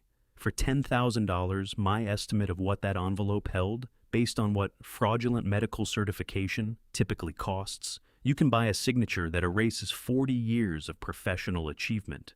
They're splitting up, Beckett texted. He's leaving through the front entrance. She's heading back to the elevator. Do you want me to follow him? Get the plates. No, I typed back. You've done enough. Send everything to Duvain. Encrypted. Already done. Photos, audio files, timestamps. He has it all. Then use the service entrance, not the main elevator. 5 minutes later, Beckett tapped softly on my bedroom door and slipped inside, face-flushed hands carrying a slight tremor from the adrenaline. I got everything, Grandpa. Every word, every photo. Lieutenant Duvain texted back. He says, "This is evidence piece 8, bribery conspiracy to commit fraud. Combined with everything else, it's ironclad." "Tomorrow morning," I said, keeping my voice low. 10 a.m., that fake doctor walks in. Duvane arrives 60 seconds behind him, and they find out they've been on camera for 12 days. Beckett looked at his phone. 15 hours, that's all. One more night in my bedroom with criminals down the hall. One more breakfast performance. One more bowl of soup I would never actually swallow. Then the gold elevator doors would part at 10 a.m. And my son would find out what happens when you construct a trap so thorough every wire, every sensor, every trigger documented built by the prey you assumed was too old and too confused to push back. Get some sleep, I told Beckett. Tomorrow is going to be a very long day. After he left, I stood at the window and watched the sun go down over Chicago. Somewhere out there, the fake doctor was counting $15,000. Somewhere in the guest room, Isolde was rehearsing tomorrow's performance. And up here, 52 floors above all of it, an aerospace engineer who'd spent 2 weeks setting a flawless trap was setting his alarm for 6:30 a.m. The final performance began at breakfast. I talked to Nadine that night, the way I always did. 11 p.m. The penthouse quiet except for Chicago's distant murmur below. I sat in the dark of the bedroom, her photograph on the nightstand, and spoke to the woman who'd been gone 4 years, but still listened better than anyone living. Tomorrow morning, I told her. The fake doctor comes at 10 o'clock. Lieutenant Duvane's team is already in position, every camera running, every piece of evidence locked in. Nadine smiled back from 2018, wearing the blue sweater I'd bought her for our 45th anniversary. She'd always said, I turned everything into a calculation. Tomorrow, every variable is accounted for, I said quietly. I reached for Harlan's Alaska photos, black and white prints from the 1960s. Harlan beside a cabin, mountains at his back. Harlan alone in the wilderness, choosing solitude instead of family. Harlan taught me Bitcoin patience, I said. His uncle had taught him Alaska patience. Tomorrow, I show Stafford and Isolde what 74 years of patience looks like. The clock read 11:47 p.m. 13 hours until the doorbell rang. But I felt no fear, no anger, only the calm that settles in when every calculation has been run twice, every structure confirmed, every trajectory verified. An engineer's calm. Tomorrow wasn't about revenge. It was about physics, action, and consequence. I switched off the lamp at midnight and slept 6 hours without dreaming. The alarm rang at 6:30 a.m. I showered, dressed, and arrived at the dining room at 8, exactly moving, with a slight drag, letting my hand tremble reaching for the coffee pot. Isolde was already there, setting out breakfast with a brightness that didn't quite fit the morning. Scrambled eggs, toast, coffee, everything outwardly. Ordinary, everything laced with false concern. Good morning, Dad. I have wonderful news. Morning, dear. I let uncertainty creep into my voice. What news? I've arranged for a private physician to visit at 10 o'clock today. You've been so forgetful lately. We just want to be sure you're doing well. I settled into my chair with care. A doctor? That's very thoughtful. We care about you, Dad. She filled my cup.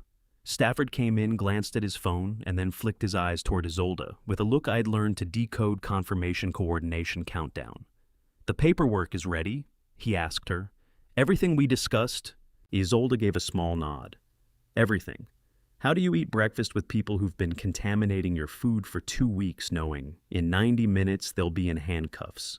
You perform. You've had 2 weeks of rehearsal. You let your hand shake reaching for the toast. You ask what day it is. You agree pleasantly to everything said to you. This coffee tastes different, I said. Good different. I picked up a new blend, Isolde said. A lie. The coffee tasted like coffee, nothing off about it, no chemical trace, no sedative. They wanted me clear-headed enough to be examined and muddled enough to fail the cognitive tests. Breakfast ran 30 minutes. I performed confusion with precision, lost my thread of thought twice, forgot Stafford's daughter's name, asked whether it was Tuesday or Wednesday. Isolde's satisfaction was plain on her face. By 9:30, we'd moved to the living room. I settled into my reading chair while Isolde straightened throw pillows that needed no straightening. Stafford checked his phone every 90 seconds. I nursed cold coffee and watched the wall clock. 9:35 a.m. 25 minutes. 9:42 a.m. 18 minutes. 9:50 a.m. 10 minutes. I thought of Nadine. 32 years of marriage. She'd watch me work through orbital mechanics at the dinner table, scratch satellite trajectory equations on napkins, reduce every decision to a formula. Tonight, I'd tell her photograph the math worked. 9:55 a.m., 5 minutes. What you're about to hear next changed everything, not just for Vernon, but for what this story was always really about. The moment is almost here. Before it arrives, I want to ask you something. If you discovered that someone close to you had been quietly working against you for months, would you confront them the moment you knew? Or would you wait, watch, and let them finish walking into the trap? Isolde straightened her blazer, checked her reflection in a picture frame's glass, composing herself to receive the doctor she'd paid to sign away my mind. Stafford stood up, sat back down. Stood again, the restless energy of a man waiting for a crime to finish executing. 9:58 a.m. The clock ticked with unusual clarity, each second landing separately. "Dad, the doctor should be here any moment," Isolde said. "Why don't you get comfortable?" "I'm perfectly fine here, dear." I smiled with just enough vagueness. "Just finishing my coffee." 9:59 a.m. I lowered the cup onto the saucer. Porcelain met porcelain without a sound.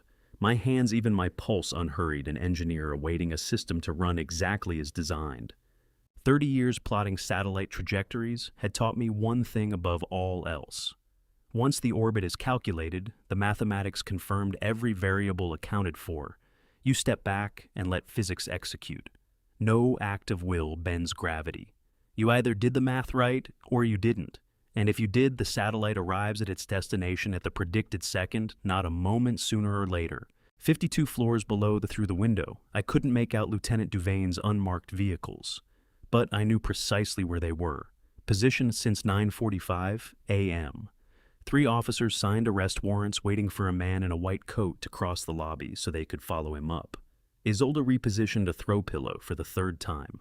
Stafford looked at his watch. At 9:59:30, somewhere in the elevator, shaft cables ran, gears engaged. A man in a white coat was rising toward the 52nd floor, carrying a medical bag, blank certification forms, and $15,000 in cash. 9:59:45. 15 seconds. I would need to answer the door, extend a hand, perform confusion one final time, while NYPD officers stood just beyond the threshold behind him. 10 seconds. Isolde smoothed her blazer again. 5 seconds. Stafford rose to his feet, ready to welcome their accomplice. 3 seconds. I arranged my face into the expression I'd practiced in mirrors, the bewildered elderly man, the one that had fooled them for 2 full weeks. 2 seconds. 1. The doorbell rang. The elevator chimed a single clean note, and the gold doors began to part. I stood 10 feet from the entrance, hands loose at my sides, breathing slow and even. Isolde hovered near the foyer, fingers moving over her dress. Stafford paced by the windows, stealing glances at his Rolex every 30 seconds. The doors slid open. Not one man in a white coat. 5 people. Beckett in jeans and a Northwestern University hoodie. Sutton Creed. My attorney, 62, silver-haired, sharp-eyed, in his charcoal suit. A tall man in full NYPD lieutenant's uniform badge catching the light. 2 uniformed officers behind him, hands resting easy at their belts. Isolde's mouth opened. Nothing came out. Stafford stopped mid-stride. "What NYPD?" The lieutenant came forward, credentials extended. "Lieutenant Callum Duvane, we're here at the invitation of Mr. Vernon Alcott, lawful resident and sole owner of this property." Sutton moved into the living room, briefcase in hand, eyes moving across Stafford and Isolde the way a surgeon reads an X-ray. "Under Illinois law, an invited guest constitutes lawful entry. Mr. Alcott contacted Lieutenant Duvane 14 days ago." Isolde turned toward me. Her face, always so carefully composed, always so practiced, came apart into something I had never seen on it before. Not anger, recognition. She knew. The elevator doors had barely finished opening, and my daughter-in-law's expression told me she already understood. "Dad," Stafford's voice fractured. What is this you asked them here?" I said nothing, not yet. Lieutenant Duvane drew a folded document from his jacket. "Stafford Alcott, Isolde Alcott, I have a warrant for your arrest issued by the Cook County Criminal Court." He opened it and began reading. Charges include attempted grand larceny in the 1st degree, conspiracy to commit fraud, elder abuse in the 1st degree, assault in the 2nd degree through administration of controlled substances, and criminal solicitation. Isolde stepped backward. This is insane. Vernon is confused. He doesn't know what he's saying. Mr. Alcott has been entirely lucid for 14 days. Sutton opened his briefcase and pulled out a manila folder. He documented every interaction. He retained my services on March 20th and coordinated with NYPD to build the case. A case, Stafford's face drained of color. Dad can barely remember his own name. Lieutenant Duvain raised a hand. We have laboratory results from the Illinois State Police Forensic Laboratory. Samples of food prepared by Ms. Isolde Alcott tested positive for lorazepam, 8 milligrams per serving 4 times the standard therapeutic dose. He nodded to one of the officers who stepped forward, holding an evidence bag containing a small plastic container. Recovered from your bedroom nightstand yesterday morning. I watched Isolde's knees give slightly. We have video footage. Sutton continued producing a tablet from his case. 4 cameras installed throughout this apartment living room, kitchen hallway entryway. 14 days of recording showing Ms. Alcott administering medication to Mr. Alcott's food without his knowledge or consent. He angled the tablet towards Stafford. On screen, Isolde at the kitchen counter Wednesday morning, crushing pills, folding them into oatmeal. Stafford stared. No, we also have this. Beckett stepped forward, my grandson, 19 years old, wearing the same composed expression he carried when working through a difficult problem. He held up his phone. On the screen, a photograph Isolde in the lobby yesterday afternoon, passing a cash envelope to a man in a white doctor's coat. Taken Thursday. Audio recording captured Ms. Alcott stating, tomorrow at 10, the diagnosis we discussed, $30,000, now $7,000 when you sign. How do you measure betrayal? In milligrams of sedative dissolved into soup, in forged signatures on medical forms. In the moment your son's face tells you the trap has already closed around him. Isolde's hands trembled. Stafford turned to her first. You hired someone. His voice had gone hollow. You actually hired a fraudulent doctor. We needed the conservatorship. You drugged my father. Lieutenant Duvain nodded to the 2 officers. Stafford Alcott, Isolde Alcott. You're both under arrest. He began reading their rights. You have the right to remain silent. Anything you say can and will be used against you in a court of law. The officers moved in handcuffs, coming off their belts. Stafford turned toward me. Dad, please. I didn't know about the drugs. I swear. You thought I was losing my mind, I said. The words came out steady. Every syllable clean and precise, no tremor, no trailing off, nothing blurred. Stafford went still. You thought I'd forgotten Nadine's name? You thought I couldn't place what year it was, what city I was living in, whether I'd had breakfast? I moved closer. I'm 74 years old. I calculated satellite trajectories for 30 years at Northrop Grumman. I knew exactly what you were doing. The room held its silence. No movement, no sound. Just those words suspended in the air, the way an equation hangs on a chalkboard before the answer is written in. You wanted the estate. My chest had gone tight, but my voice stayed level. $68 million. You were willing to have me declared incompetent, put somewhere, and forgotten. Your mother died 3 years ago, and you couldn't wait 3 more for nature to take its course. Isolde's expression twisted. You set us up. I collected evidence. I looked at Stafford, my son, my only child, the boy I taught to ride a bike in Riverside Park. You had 2 weeks to stop. Every morning you sat at that table while she dosed my food, and you never said a word. The officer clicked handcuffs around Stafford's wrists. His shoulders folded inward. You have the right to an attorney, Lieutenant Duvain went on. If you cannot afford an attorney, one will be appointed for you. Sutton touched my elbow gently. Vernon, you should sit down. I'm fine. But I wasn't. My hands had started to shake. Not from lorazepam, from adrenaline, from the sight of my son in handcuffs. The officers guided Stafford and Isolde toward the elevator. Stafford didn't look back. Isolde did one glance over her shoulder, mascara beginning to track. The elevator doors opened. They stepped in. The doors closed. Gone. I stood in my living room, finally still, finally done with the performance. Beckett came alongside me, his hand finding my shoulder. Through the floor-to-ceiling windows, Chicago spread out 50 floors below, indifferent and immense. I had won. The penthouse was mine again. my freedom, my name. But winning felt like standing in a room from which all the furniture has been cleared.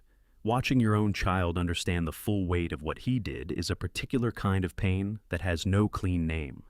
The elevator doors had closed, but Lieutenant Duvain raised a hand. Before we transport them to the station, Mr. Alcott requested we review the evidence here so they understand exactly what we have. Sutton moved to the dining table, opened his briefcase with a lawyer's economy of motion, and began laying out folders.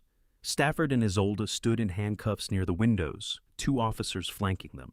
Camera 1, Sutton said, sliding a photograph across the polished mahogany. March 2nd, 47 p.m., your son entering the bedroom safe while you were sedated. The image showed Stafford crouched at my safe, fingers working the dial.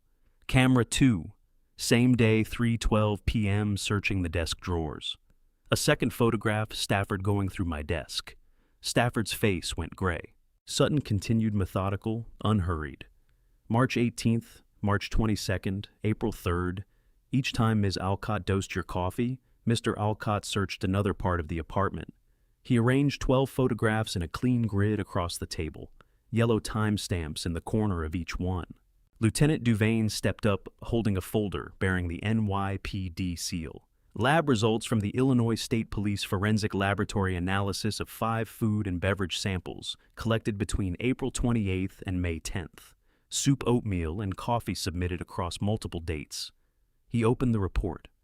The lab confirmed lorazepam in every sample Mr. Alcott submitted. Quadruple the standard dosage, uniform concentration across every sample. I held my position by the fireplace, hands pocketed, watching in silence. Isolde's jaw went rigid. This doesn't prove anything. Elderly people lose track of their pills. He may have misread camera 3. Sutton cut her off and pushed another photograph forward. Kitchen, April 30th, 9:47 a.m. Ms. Isolde Alcott, grinding 2 pills flat with a spoon, folding the powder into a coffee mug. She was at the counter, spoon, in hand-white residue, sitting plain against the granite. She said nothing. Sutton produced a tablet. We have video as well, 14 days of footage, pick any day. That won't be necessary, Lieutenant Duvain said quietly. Coffee smell hung in the room. Beckett had brewed a pot earlier that morning, before everything unraveled. The scent had curdled into something wrong. Sutton lifted another folder. Thursday, May 12th afternoon. Lobby security camera. He set a photograph on the table. Isolde in the lobby, pressing a cash envelope into a man's hand. White coat timestamp, 3:14 p.m. Miss Alcott met with Mr. Trent Hadlow, a former physician's assistant, whose PA license was revoked in 2018 for falsifying patient records. Sutton's voice didn't waver once. Audio pulled from Mr. Beckett, Alcott's surveillance equipment, had captured Miss Alcott's words. He hit play on a small digital recorder, Isolde's voice sharp, unhesitating. Tomorrow at 10. The diagnosis we discussed, 3,000 now, 7,000 when you sign the certification. Stafford spun toward Isolde, jaw hanging open. Sutton stopped it. We have Mr. Hadlow in custody. He's cooperating fully. Evidence is gravity. Dispute it, fight it, rage at it all. You like it takes you down regardless. There's more, Sutton said. He glanced at Beckett's bedroom door. Miss Foxley, would you step out, please? The handle turned. Bertie Foxley walked into the living room. 65 years old, gray hair, drawn back navy cardigan over paint-stained jeans. The woman I'd ridden a brushed bronze elevator with 7 weeks ago, who'd asked me how I took my coffee. My neighbor on 48, the first soul in 4 years, to treat me as someone worth knowing. Isolde had tried to purchase her cooperation. Every trace of color was gone from Isolde's face. Bertie looked from Isolde to me and spoke without hesitation. Ms. Alcott offered me $50,000 to sign a statement declaring Mr. Vernon confused and delusional. She said it would get him the help he needed, that my word as his neighbor and daily companion would carry real weight. She seemed certain that proximity to him was something that could be bought. Bertie's hands folded in her lap. I refused. I went to Beckett. Isolde's mask cracked just for an instant. Bertie, you said you understood. You told me you needed the money. I said I'd consider it. Bertie's voice went hard. I considered it for 6 hours. Then I rang Beckett and told him everything. Beckett stood near the hallway, arms folded, face giving nothing away. Sutton laid out one final item, a small digital recorder. Wednesday evening, May 11th. A conversation between Mr. Stafford Alcott and Miss Isolde Alcott on the penthouse balcony, recorded on Mr. Vernon Alcott's personal device while he was present, captured under Illinois' one-party consent law. He pressed play. Stafford's voice thinned through the speaker. Isolde, we're in too deep. If he's alert before Friday, we're done. Then Isolde's recorded voice. He won't. I doubled the dose this morning. He'll be barely functional until Saturday. Stafford again. And if the doctor loses his nerve, he won't. $10,000 is $10,000. Sutton clicked it off. Silence. Stafford's knees gave. An officer grabbed his arm, but he went down anyway, handcuffs ringing against each other as he dropped onto the Turkish kilim rug Nadine and I brought back in 1984. Dad, it barely came out. Dad, please. I'm sorry. I didn't. Isolde said you'd never recall it, that you were slipping anyway. Please, Dad. What do you do when your son is kneeling at your feet in handcuffs asking forgiveness for trying to take your life? There's no equation for it. I stood looking down at him.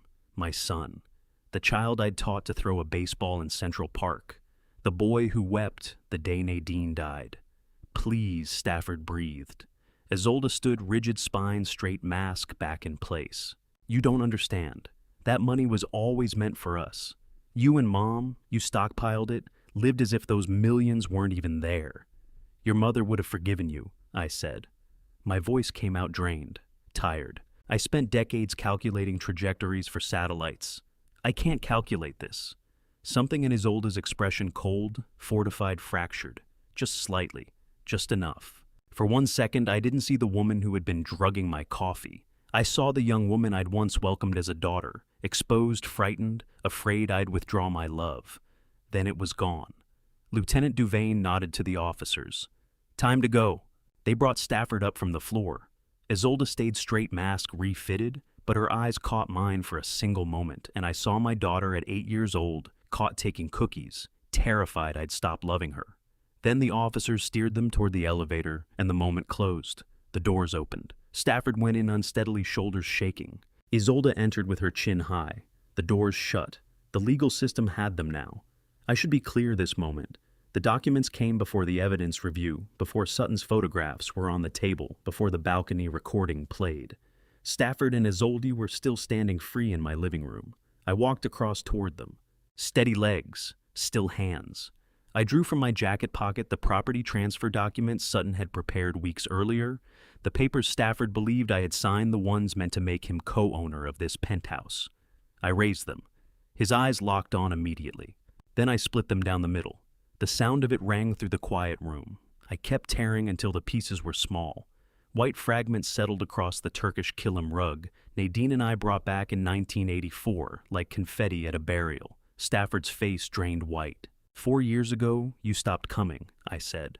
My voice held the steadiness I'd needed, presenting trajectory data to NASA review boards. 3 years ago, your mother was buried. You attended, then flew out the next morning. A month ago, you pressured me into selling Nadine's house in Georgia, 30 winters of our life together. I let the pieces drop. This week, you put lorazepam in my coffee, your own father's cup. You went through my safe while I was sedated. You brought in a fraudulent doctor to certify me incompetent. Isolde drew breath to speak. One hand up.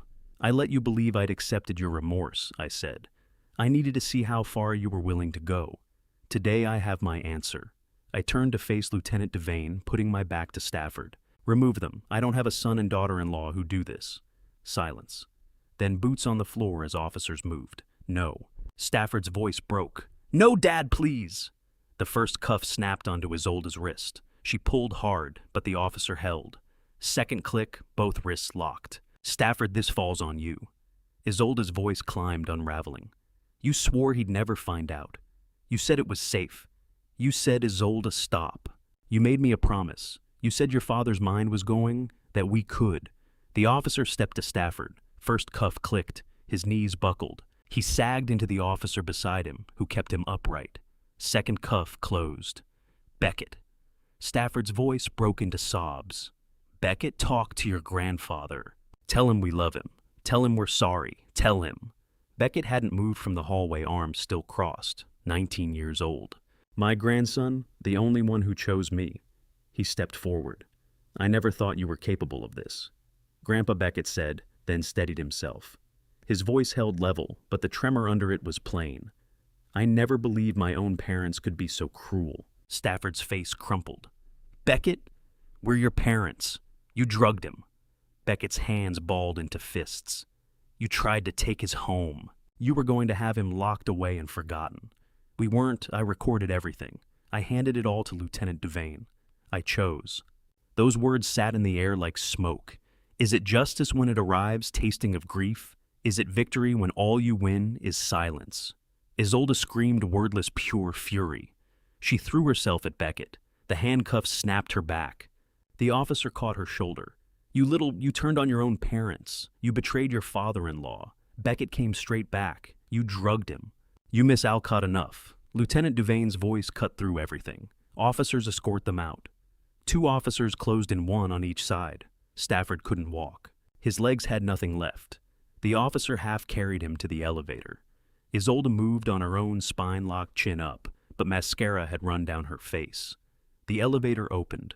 Brushed bronze panels, recessed lighting, catching the morning, pouring through the floor-to-ceiling windows. Stafford turned back once. Dad, please. I'm your son. The officer guided him inside. Isolde stepped in beside him, silent now, eyes straight ahead. Lieutenant Duvane followed then, Sutton then the rest. Beckett and I stood in the living room, Bertie near the kitchen archway. The elevator tone rang once, then nothing.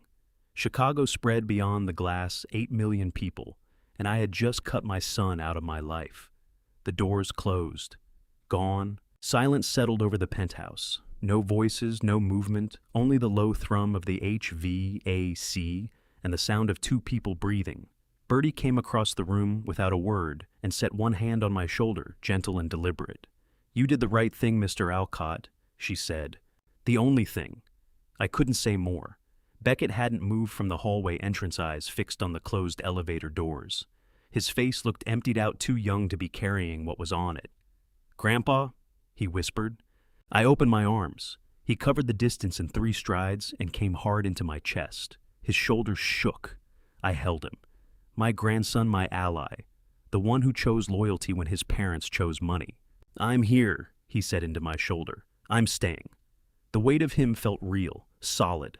The first genuine family embrace since Nadine died 3 years ago. One at the cost of sending my son to prison. Victory turns to ash when your family is the thing you burn to get it. Bertie slipped into the kitchen. Water ran. Cups clinked. Beckett's head stayed against my shoulder. His breathing steadied. 50 floors below the window, the NYPD cruiser eased into traffic, no lights heading north toward the precinct my son and daughter-in-law inside. I'd won. The penthouse was mine. The estate was intact, and I'd dismantled my son to keep it that way. I'd protected $68 million. I'd lost my family. Morning light angled through the glass, warm on my face. The torn property transfer papers lay scattered across the Turkish kilim rug Nadine and I brought back in 1984. Beckett held tighter. 2 sets of lungs, that was the only sound in the room. But nothing was finished. The trial still waited out there. When Lieutenant Duvane asked whether I should see a doctor, I told him the truth. I never drank the soup. Silence still held the room. Beckett beside me, Bertie at the stove. The cruiser already gone into Chicago traffic 50 floors down. Lieutenant Devane came away from the window. Mr. Alcott, we need to address your health. 4 times therapeutic dose sustained daily for weeks. His concern was real, not practiced. You need to be examined. Liver-kidney function neurological assessment. I never drank it. He lost the thread of what he was saying. I'm sorry. The soup. The coffee.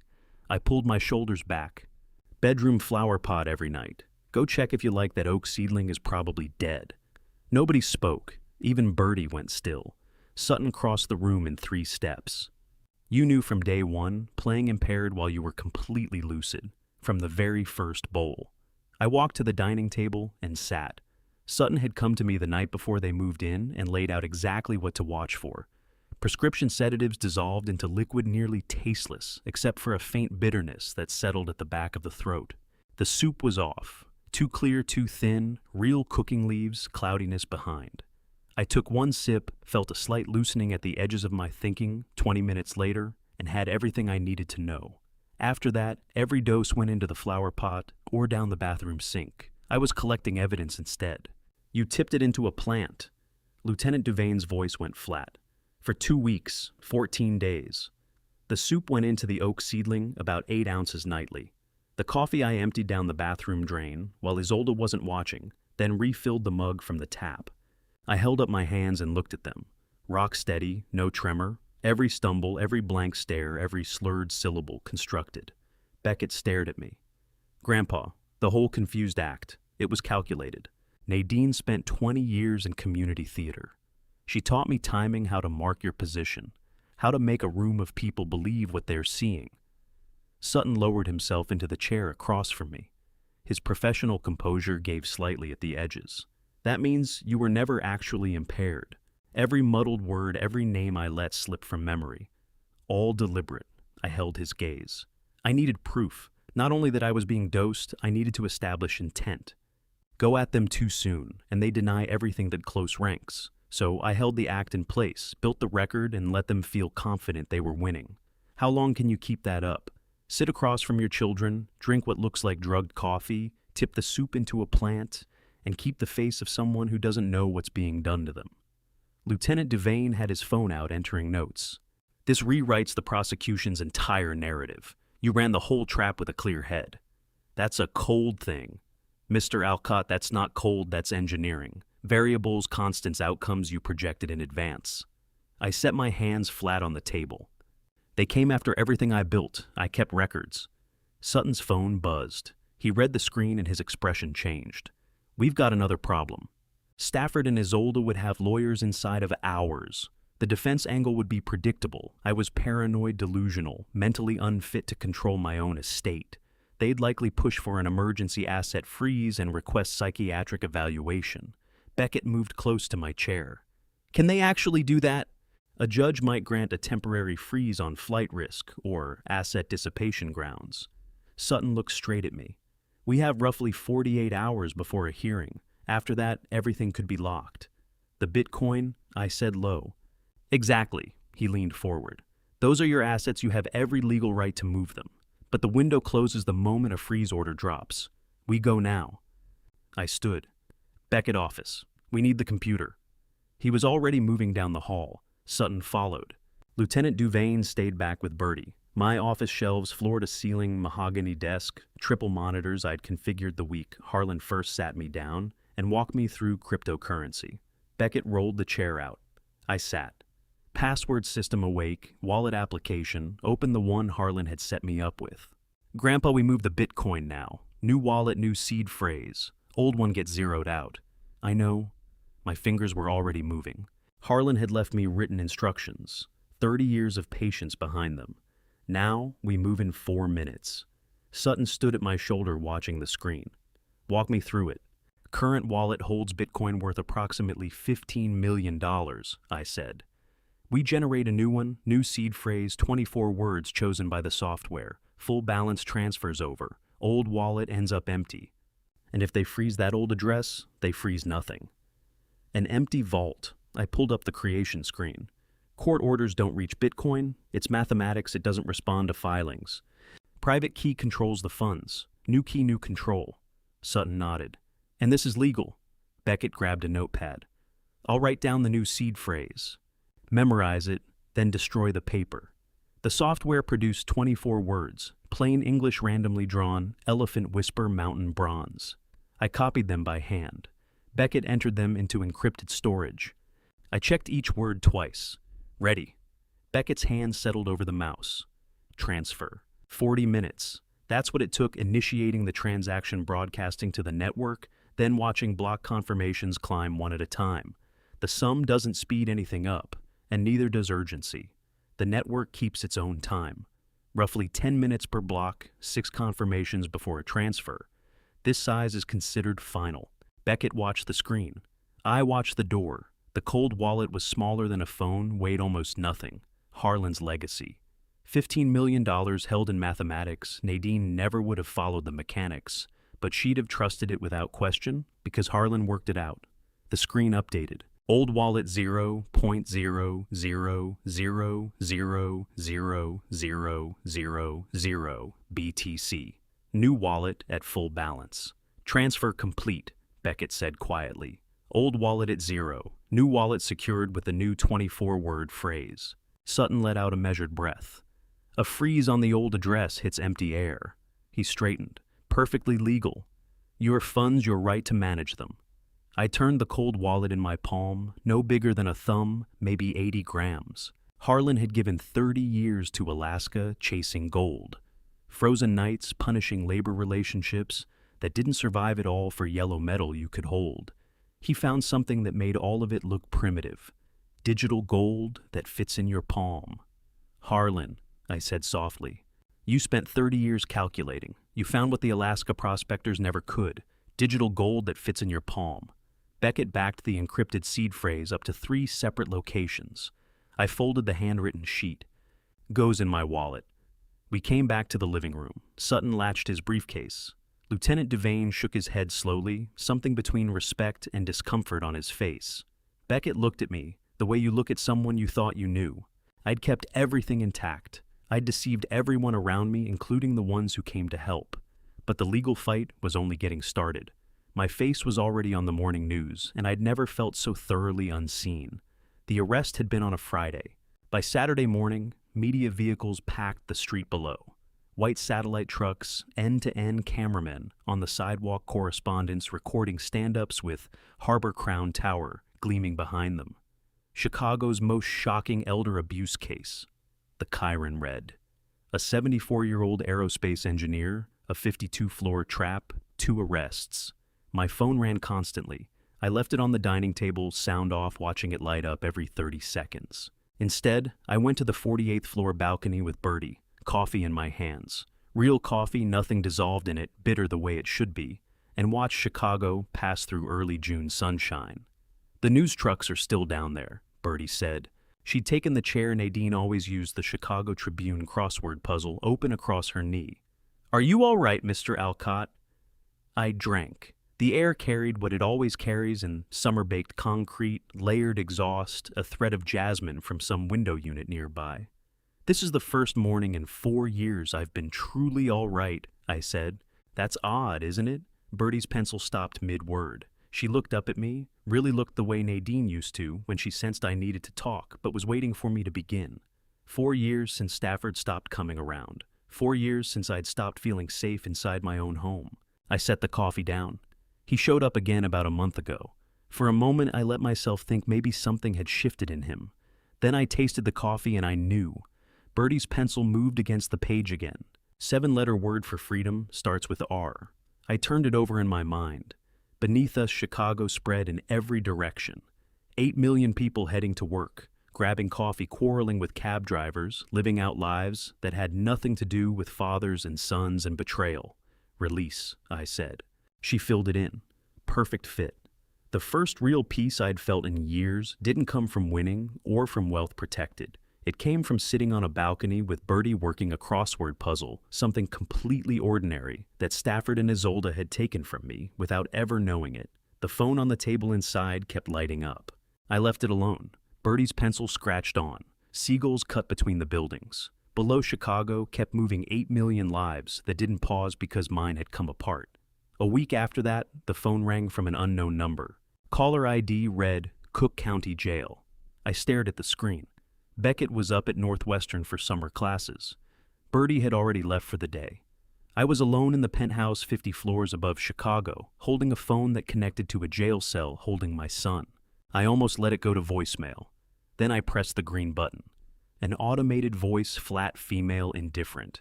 You have a collect call from an inmate at Cook County Jail. Press 1 to accept charges. Press 2 to decline. I pressed 1. Silence, then clicks electronic routing, the hollow echo of an institutional phone line. Dad. Stafford's voice. Distant. Hollow. Background noise surrounding it.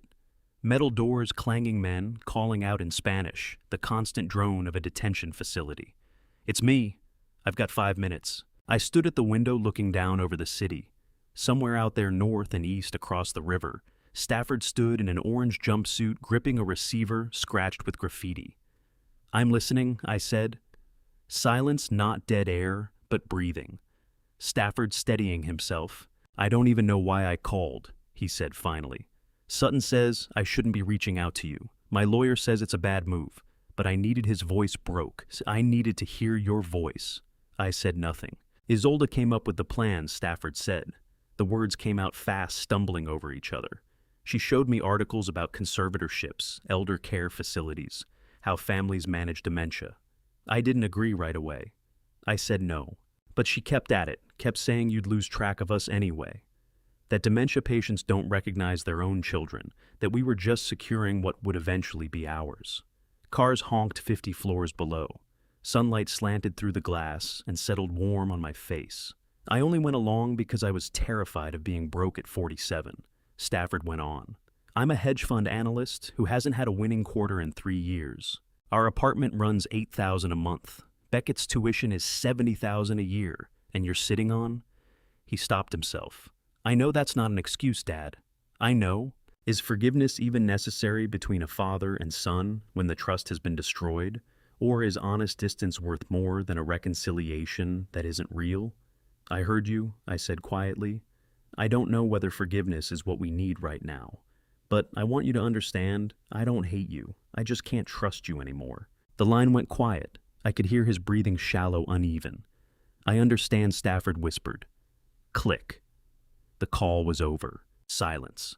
I put the phone down, and for the first time since Stafford's voice had come through that line, I didn't feel hollow. Not forgiven, not reconciled, just clear. I walked to the dining table where Nadine's photo stood in its silver frame, the one from our 40th anniversary. Her smile bright and real and frozen at 62. I set the phone beside Nadine's photo frame. Her smile frozen at 62 seemed sadder to me now. She would have wanted me to forgive. But Nadine never had to calculate trajectories. She never had to map her own children's destruction just to survive them. The trial date arrived 3 weeks later. The judge's gavel came down, and my son became inmate number 847392. 9 months had passed since Stafford's call from Cook County Jail. 9 months of depositions, plea negotiations, psychiatric evaluations. The trial date had finally come. Cook County Criminal Courthouse, courtroom number 14. March 2023, I sat in the front row with Beckett beside me, Sutton at the prosecutor's table, Stafford and Isolde at the defense table in their press suits, the last civilian clothes they'd wear for years. And Judge Georgette Holborn, 58 years old, had presided over elder abuse cases for 12 years. Her face gave away nothing. Mrs. Isolde Alcott, she said, her voice carrying through the courtroom.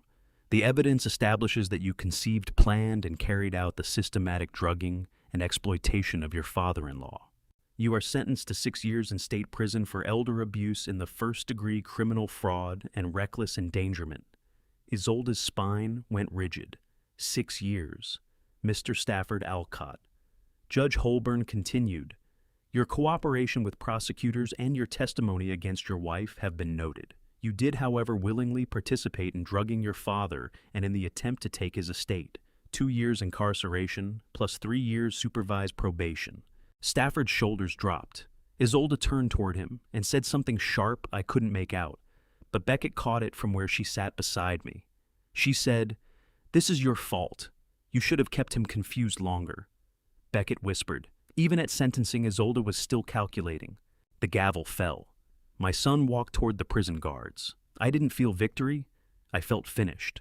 Stafford turned once before the guards moved him through the side door. Our eyes met across the courtroom. I held his gaze. Didn't look away, didn't nod, didn't forgive. Just looked, then he was gone. 3 months later, June 2023. I stood in a 20th floor office in Harbor Crown Tower, 30 floors below my penthouse, looking out over the same Chicago skyline from a different vantage point. Sutton had begun the nonprofit paperwork the week after the arrest filing articles of incorporation with Illinois, while the trial was still underway, anticipating this moment. The sign on the door read, Aldrin Foundation Legal Aid for Seniors. Silas stated as Harlan's middle name and Nadine's father's name, the name I'd given the foundation that would turn Bitcoin into protection for people who needed it most. Bertie had designed the logo, clean professional, a shield with an olive branch. Beckett built the website and handled social media. Sutton signed on as chief legal counsel pro bono for the first year. Bertie hung the Aldrin Foundation sign. Beckett ran tests on the website from his laptop. Sutton arranged legal files in the conference room, and I stood in the middle of that 20th floor office wondering whether Harlan ever imagined his Bitcoin would fund something like this. The foundation opened on a Tuesday. I'd prepared an opening statement, written it out by hand, revised it 17 times, practiced it in front of Nadine's photo, until the words felt honest. Beckett recorded it for the website. I stood in front of the window, Chicago at my back, and spoke directly into the camera. I built this foundation because I know what it means when no one calls, not out of anger, but because no one feels they need to hear from you. My voice stayed even. I know what it's like when your own children see you as a barrier to inheritance rather than as the person who raised them. No senior should face exploitation without someone in their corner. That's why we're here. Beckett posted the video at 9 a.m. By 11 a.m., we had 7 consultation requests. By 3 p.m., Odeline Birch walked through our door. 71 years old, former librarian, gray hair, pinned into a bun that reminded me of Bertie. She carried a purse that looked older than Beckett and wore a cardigan with frayed cuffs. She had the same haunted look I'd carried 9 months before. "Mrs. Birch," Sutton said, gently guiding her toward the conference room. "Please have a seat. This is Vernon Alcott Foundation Director." Odeline sat across from me, her hands trembling slightly. "How do you take something that destroyed your family and build something from it? How does a victim become an advocate?" "My son is doing the same thing yours did," Odeline said quietly. "I saw your video, the drugging, the manufactured confusion, the searching." Her voice broke. "I thought I was losing my mind. He kept telling me I was forgetting things, but I wasn't. I never forgot." My chest tightened. "Mrs. Birch, that is exactly why I'm here." I leaned forward, pulled out a legal pad, picked up a pen. "Tell me everything. Start from the beginning. When did you first notice?" Odeline drew a slow, unsteady breath. 3 months ago, my coffee started tasting wrong. The same pattern. The exact same pattern. "You're not losing your mind," I said. My voice came out firm and certain. "You're being targeted, and we're going to document everything exactly the way I did." Sutton pulled out the intake forms. Beckett opened his laptop to start the case notes. Bertie brought in tea peppermint, the kind that settles without sedating. Odeline spoke for 47 minutes. Her son, Marcus, no job gambling debts, a wife pushing him. Coffee that had gone bitter. Legs giving out in the hallway for no reason she could explain. A letter from some lawyer proposing conservatorship for her own protection. I kept my pen moving the way I always worked, a problem sequence of events, exposure patterns, financial access points who could corroborate. When she finished, I held her gaze across the table. "Nadine, Harlan. Now I understand," I thought. "This is why I had to make it through, not to settle a score, for this woman, for whoever comes in after her. Mrs. Birch," I said aloud, "we're going to fight this alongside you. Sutton will reach out to the detectives. Beckett can put cameras in place your call. I'll walk you through everything I did, how to stay in character, how to gather proof, how to build something airtight they can't slip out of." Her eyes filled. "You really believe I can do this? I did it myself. That's how I know you can. There's more in you than you realize." Odeline walked out with Sutton an hour later, a full documentation plan in hand. Beckett lined up 3 more consultations for the following week. Bertie made something warm in the little kitchen we'd set up out back. I looked at Nadine's photo on my new desk, same silver frame from the penthouse, her smile locked in at 62. She would have felt right at home here. 1 year later, the foundation had served 97 seniors, and I had recovered something that went missing 4 years ago. I was 75 when I finally stood on the ground my brother chose over his own family. 12 months since Odeline Birch walked through the door of the Aldrin Foundation. 97 seniors, 97 families caught in the same net Stafford, and Isolde had tried to pull over me. The foundation ran on its own now. Sutton ran legal, Beckett handled operations. Bertie managed intake, which meant for the first time in 18 months, I could step outside Chicago. June 2023, Alaskan summer, 20-hour days light that won't quit peaks, cutting a pale sky. Beckett, Bertie, and I boarded the flight to Anchorage carrying Harlan's Bitcoin letter, which contained his last known address, 834 Birchwood Drive, the house my brother occupied for 60 years. He never left it to meet Nadine to stand at my wedding to see Stafford born. The rental smelled of pine freshener and stale coffee. Beckett drove through Anchorage's quieter edges, tidy houses, trucks and driveways, the mountains filling whatever the roof lines left open. Nothing like Chicago's wall of steel. "Grandpa, this is it," Beckett said, pulling to the curb. 834 Birchwood Drive. Harlan's address from the Bitcoin instructions. I stepped out. The house was small, one-story ranch white siding, faded nearly gray-green shutters, worn down by 60 Alaskan winters. The porch leaned forward slightly, grass gone long. But beyond the yard, snow-capped peaks lined along the horizon, like the spine of something far older than any of us. I stood on the cracked sidewalk and didn't move. "He lived here 60 years, I said quietly. Never came back. I always read that as abandonment. Standing here, I wasn't sure anymore. Bertie came alongside me. "It's peaceful," she said, like he wanted to become part of the place. Beckett had already gone up the drive. The current owners said we were welcome to look around, told us Harlan sold the house in 2019 and spent his last 2 years in assisted living. We moved toward the door. I put my hand on the porch railing, wood dried rough by decades of cold. Harlan had gripped this railing every day for 60 years. Then a voice from next door. "Can I help you?" A woman at the fence line, shears in hand, a vegetable garden behind her. Norva Tilsden, 82 years old, 40 years as Harlan's neighbor, still working that garden every morning.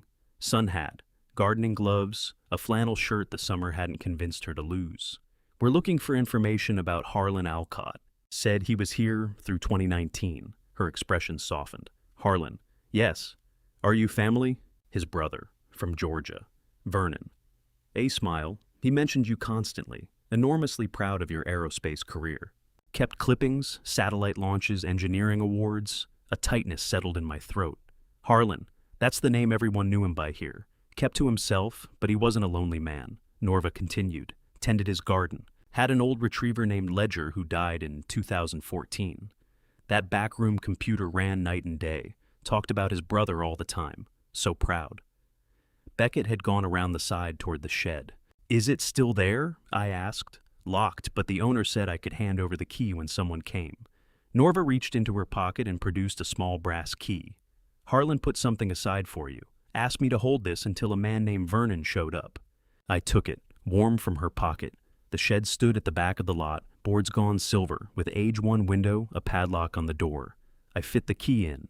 Click. It swung open. Inside tools and old mower cardboard boxes in Harlan's engineer's hand. And on the workbench, a cloth-bound journal. Beckett lifted it carefully.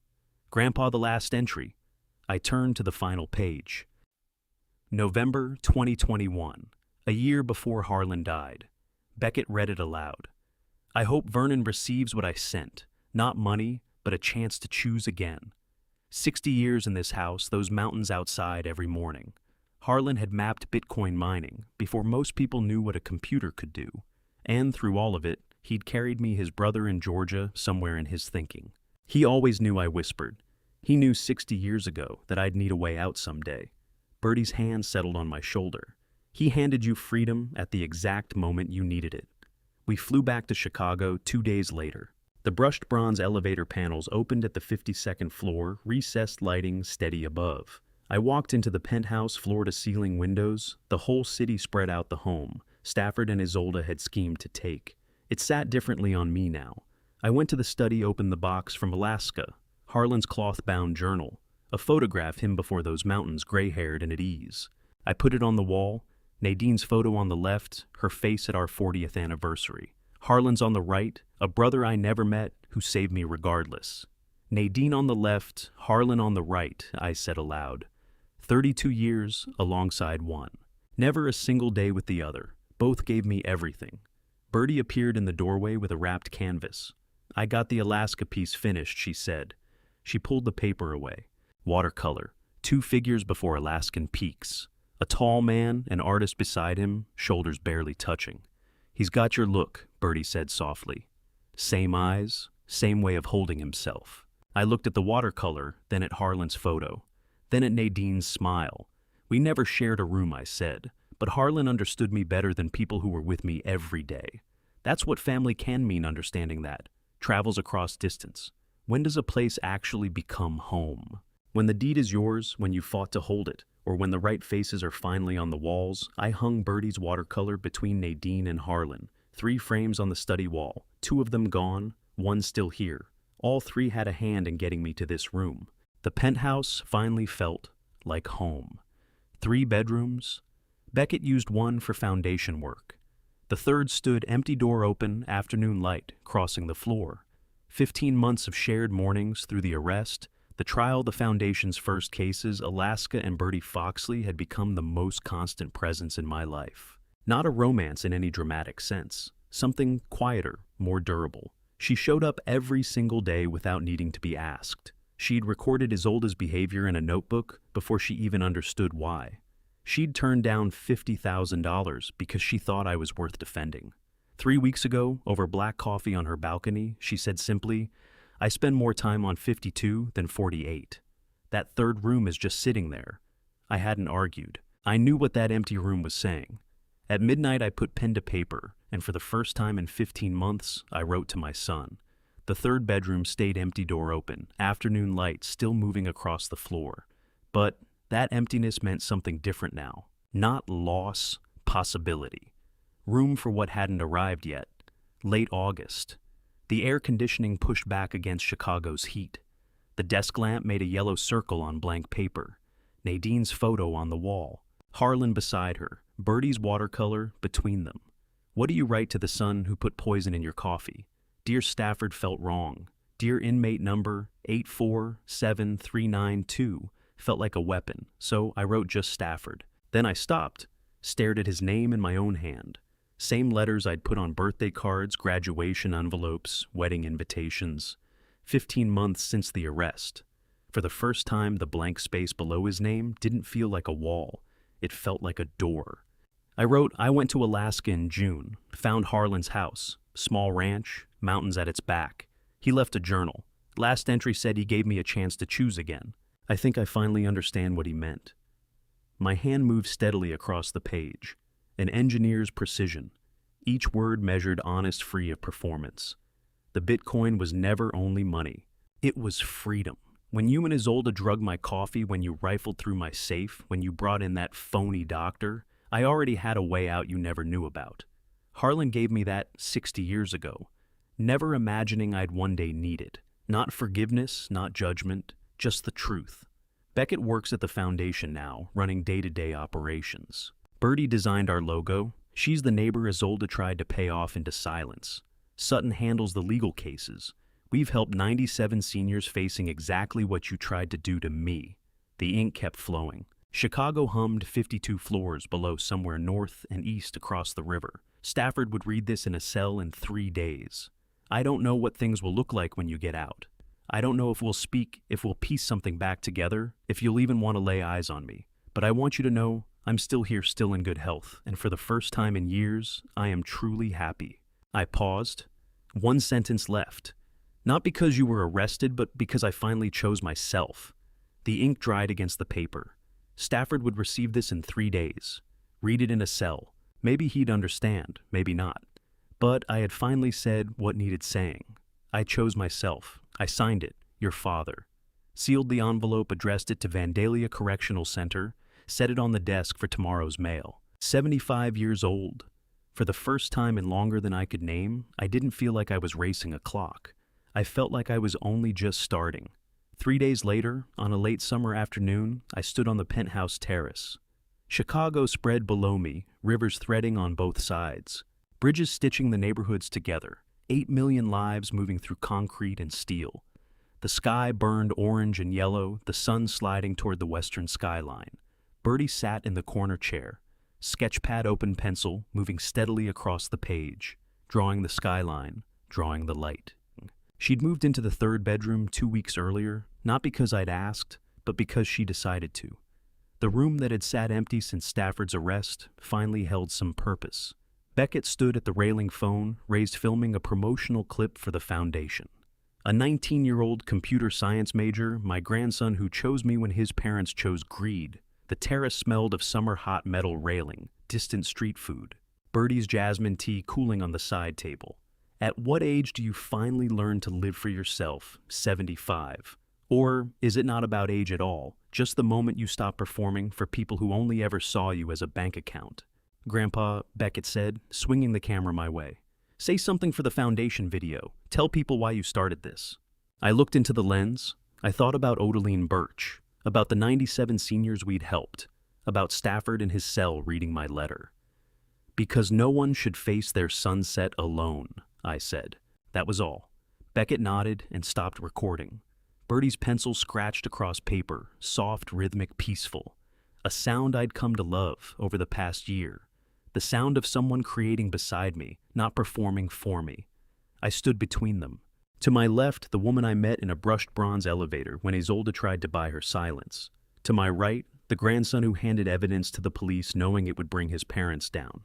Two people I hadn't known 15 months ago. Two people who cared for me, not for the penthouse, not for the Bitcoin wallets, but for the aerospace engineer who once calculated satellite trajectories and learned his own worth. Late. Not too late, but late. I am 75 years old. I stand on the tallest tower I have ever called home, looking down at a city I never planned to stay in. To my left is the woman I found in a brushed bronze elevator. To my right is my grandson, carrying forward the legacy of an Alaskan brother I never got to meet. Stafford believed I was too old to have anything left worth living for. The truth is, I have never lived as fully as this.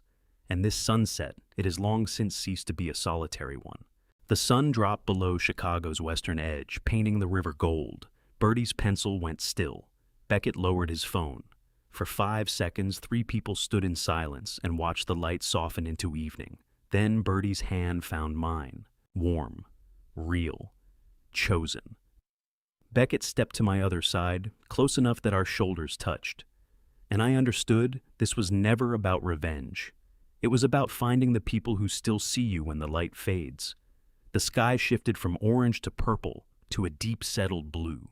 Chicago's lights began coming on millions of windows blinking awake. And that was how it ended. Not with a courtroom speech, not with a scene I'd rehearsed. Just 3 people a city going dark below us, and a quiet that finally felt like mine.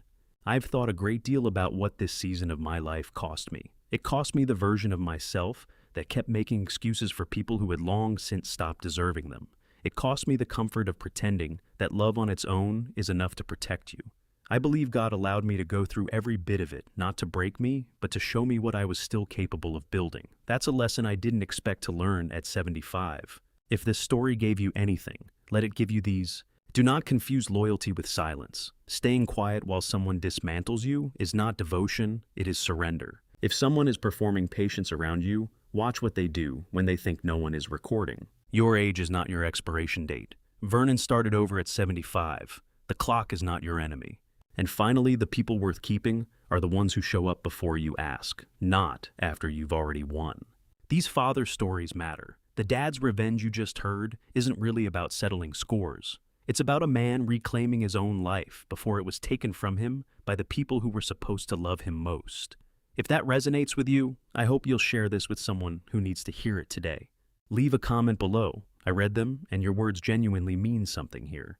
And if you haven't already subscribed to His Hidden Revenge, there are more stories like this one waiting for you. Thank you for being here. I'll see you in the next one.